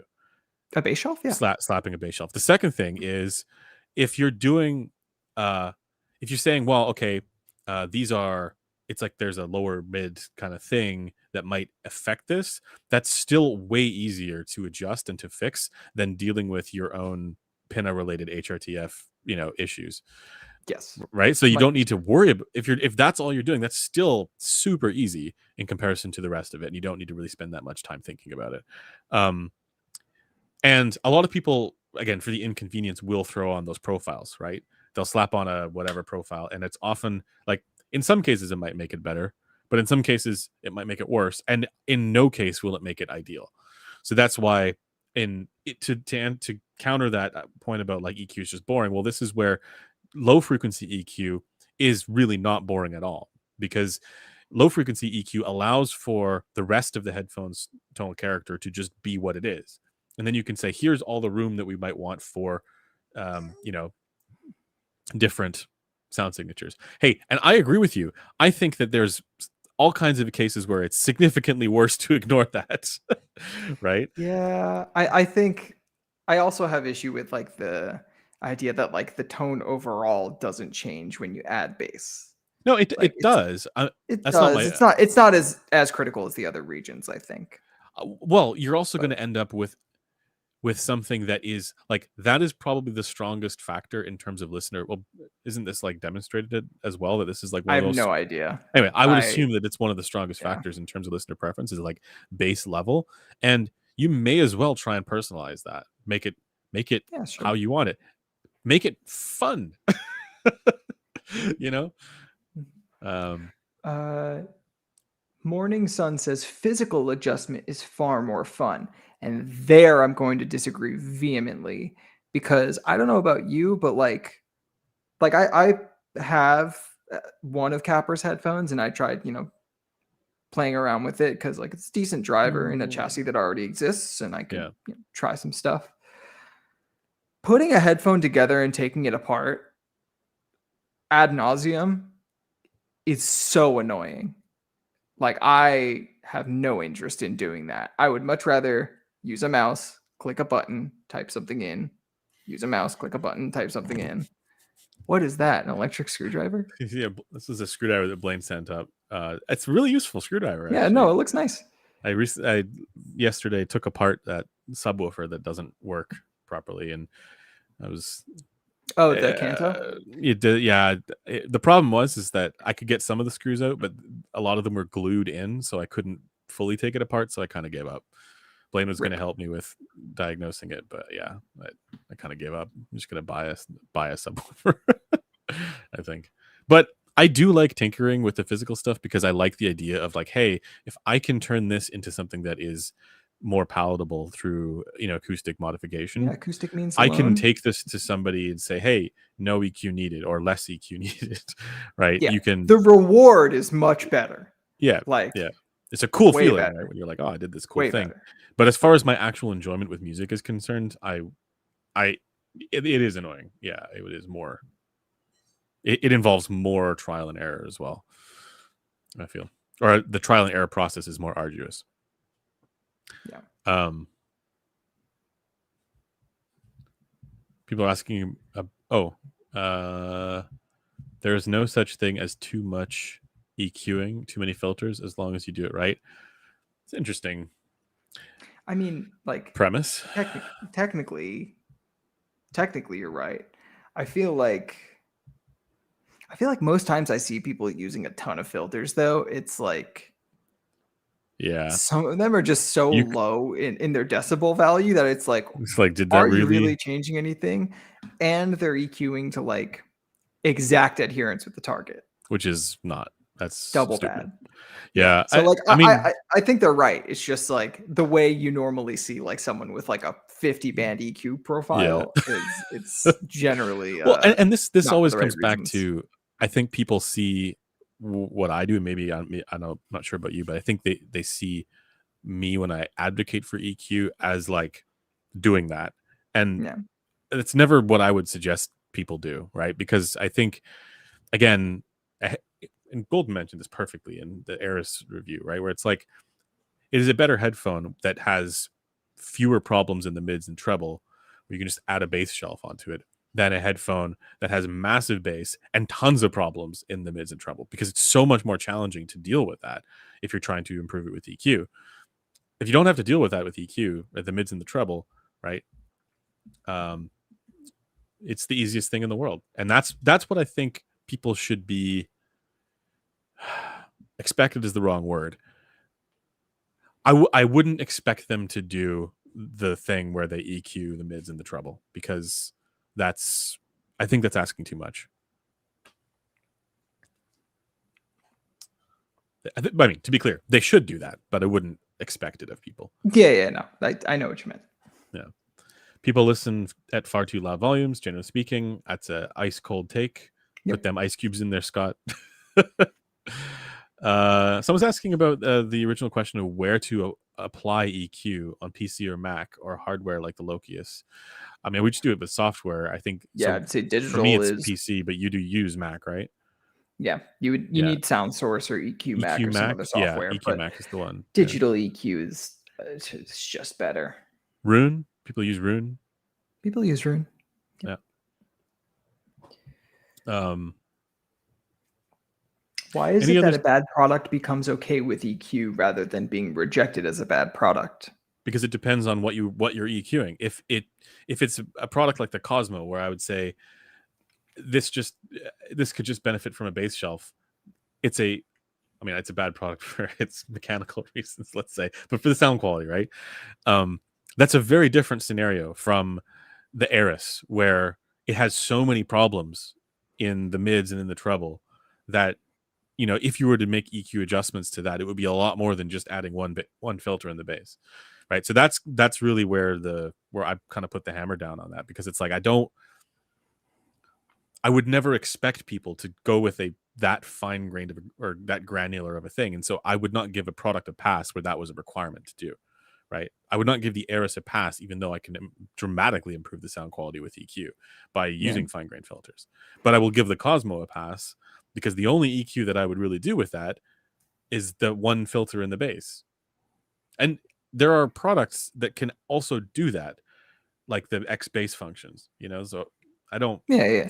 But there's I get what they're saying, and it's kind of what you just said, where the Cosmo is I think $800-$900 or something like that. Oh, I think it's more than that, unfortunately. I actually think it might be less. Hold on. 900. You were right the first time. Got it. Yeah. I just sounds more expensive. So actually, I would agree with the superlative of sounds expensive, but I don't have any real reason for that other than it sounds bass light and a little bit I don't know. It sounds like old person audio. No, I'm just kidding. Yeah, no, it has a kind of E-Stati mixed with planar presentation. I like it, but none of the brightness of either of those, which is weird and expensive sounding. But I enjoyed that headphone on its own merits without EQ. Yeah, which is why I gave it a positive review. But generally, if I don't like something without EQ, I don't give it much quarter. I'll mention that EQ can be used to improve it, but the fact is most headphones aren't the Eris and can actually be improved with EQ. So it's it's not necessarily a point in its favor that I can be saved with EQ, because most things can. I don't think that's something distinct. There's a difference between salvageable with EQ, right, and can be improved with EQ. All headphones can be improved with EQ, but there are definitely some headphones where it EQ, starts so low and then gets really good. Yeah. Well, and it's a shame. I would put actually some oddities in that category, right? Where the older oddities that have no ear gain. And it's those headphones without EQ are just not good, and they should be criticized as that. And we probably haven't done a good enough job in the past of criticizing those headphones and the sound quality and the ergonomics, as we should have. I mean, not just us. I mean, collectively, right? They have no ear gain, especially the hobby space. Yeah, the memory foam pads in particular were truly horrible. I mean that. So it's like, yeah, you could make it sound amazing with EQ because they have like no distortion, and you can do anything you want with those headphones with EQ, right? Okay, but that doesn't make it. That doesn't mean that we should give it a pass, right? Hard If agree. it has to sound good without EQ, at least palatable without EQ to get a pass. Yeah, and that's a pass. Like that's not a good. Yeah, That is a that's not 5 like out this of is an 10, amazing 4 thing. out of Yeah, 10, yeah, 6 out of 10 area. exactly. Yeah, Like the Sennheiser HD800. I mean, like again, this It's is a good why example, actually. I think also part of this is like people still do the tonal technical dichotomy thing where they say, well, I'm going to EQ tone to match what I like because And the then the technicalities are so technicalities will good. stay the And same. I've done that in the past, and that is Yeah. a mistake. That is the erroneous Yes. approach. I'm sorry, Mr. Super. I know that you do approach it that way still, but conflating that I think is the issue. And I don't. Again, a lot of people do this. It's fine. I've done that too. I've treated those Odyssey headphones, that had the technicalities probably too favorably than I should have, because with EQ, to EQ in tone, the technicalities shine. It's like, yeah, maybe we're talking about FR relationships and the treble at the eardrum in situ, Yeah, I mean, look, I wouldn't say you were very clear about things requiring EQ, but I would say they require in those cases. yeah, no, I mean, you say now when you EQ said required. then. But Yeah. it's that last bit about EQing and the text remaining the same is definitely like, yeah, something that could be addressed. It probably depends on how wide of a band you're EQing, right? Like if your EQ is like really wide Q, right? I don't know. Then I think maybe some of it any change is going to at affect it. all Yeah. will affect Yeah. that. Like even just like the bass shelf, one would assume is like innocuous, like definitely going to affect like Even something as simple as a 1 dynamics, point. Yeah. soundstage, timbre. It's going to affect everything. Everything. So. Yeah. And I mean, there are some situations where the things that my attention was drawn to were not affected by the change that I made. Right. But It also depends on the music you're listening to. Yeah. But like a lot of it is also like, because for example, for me, it might be like I'm really focused on the way that the singer's voice pronounces the sibilant tones. And that might not be affected at all by what By I a bass did. shelf, Yeah. I mean, the whole presentation might be affected, but not that particular instance, where Yeah. this was just this pinpoint thing that I was trying to, anyway, you get the idea. Yeah. It's why subjectivities are such a minefield, dude. Yeah. It's awful. All right. Yeah. We've been going for 3 hours. I think we're good to cut it off there. Yeah, we'll cut it off there. We'll have another cheeky live stream for you guys maybe next week. I don't know. Maybe we'll have Glenn on again when he's not barbecuing and touching grass. I do enjoy a blend every now and then. Yeah, every now and then. Actually, next weekend I'm going to be out of town, so I might be. Okay, I so might Blaine need and I will do you. it. Well, I'm happy to join. I'm just saying I might need you to do the honors. Oh, like for host everything. Yeah, exactly. Yeah, that's fine. I'll give you the login. I certainly don't trust Blaine with it. It's very reasonable. Yeah. So we will see you guys next week. Look forward to. I think we have some videos coming out during the week, so check those out. Once again, big thanks to headphones.com for making all this possible. Consider headphones.com for your next audio purchase if you want to support what we're doing here, if you like it. Also, we have our Discord and our forum, all the socials, all that stuff is, I believe, linked below. I mean, it might not be for all I know, but probably Andrew, linked somewhere. Andrew, are you coming to Can Jam? I believe so. Come see us at Can Jam, folks. Can Jam's coming soon. End of September. Yeah. And with that, thanks to the chat. And one big thanks, of course, to Budget Justin Trudeau over here. Always nice to have, I can't tell if you just want me to be Canadian so bad, or if you. Yeah, that's just Bustin' Trudeau. Bussin' Trudeau. There you go. Bussin' Trudeau. I don't like you saying bussin'. Why? Because you're in your 30s. Oh, that's fair. I shouldn't say that. I should. It's bad if I start saying physically and 60s mentally. That's right. It's bad if I start saying bet. Then it gets bad. It does. Yeah. All right. On that terrible disappointment, we'll see you guys in the next one.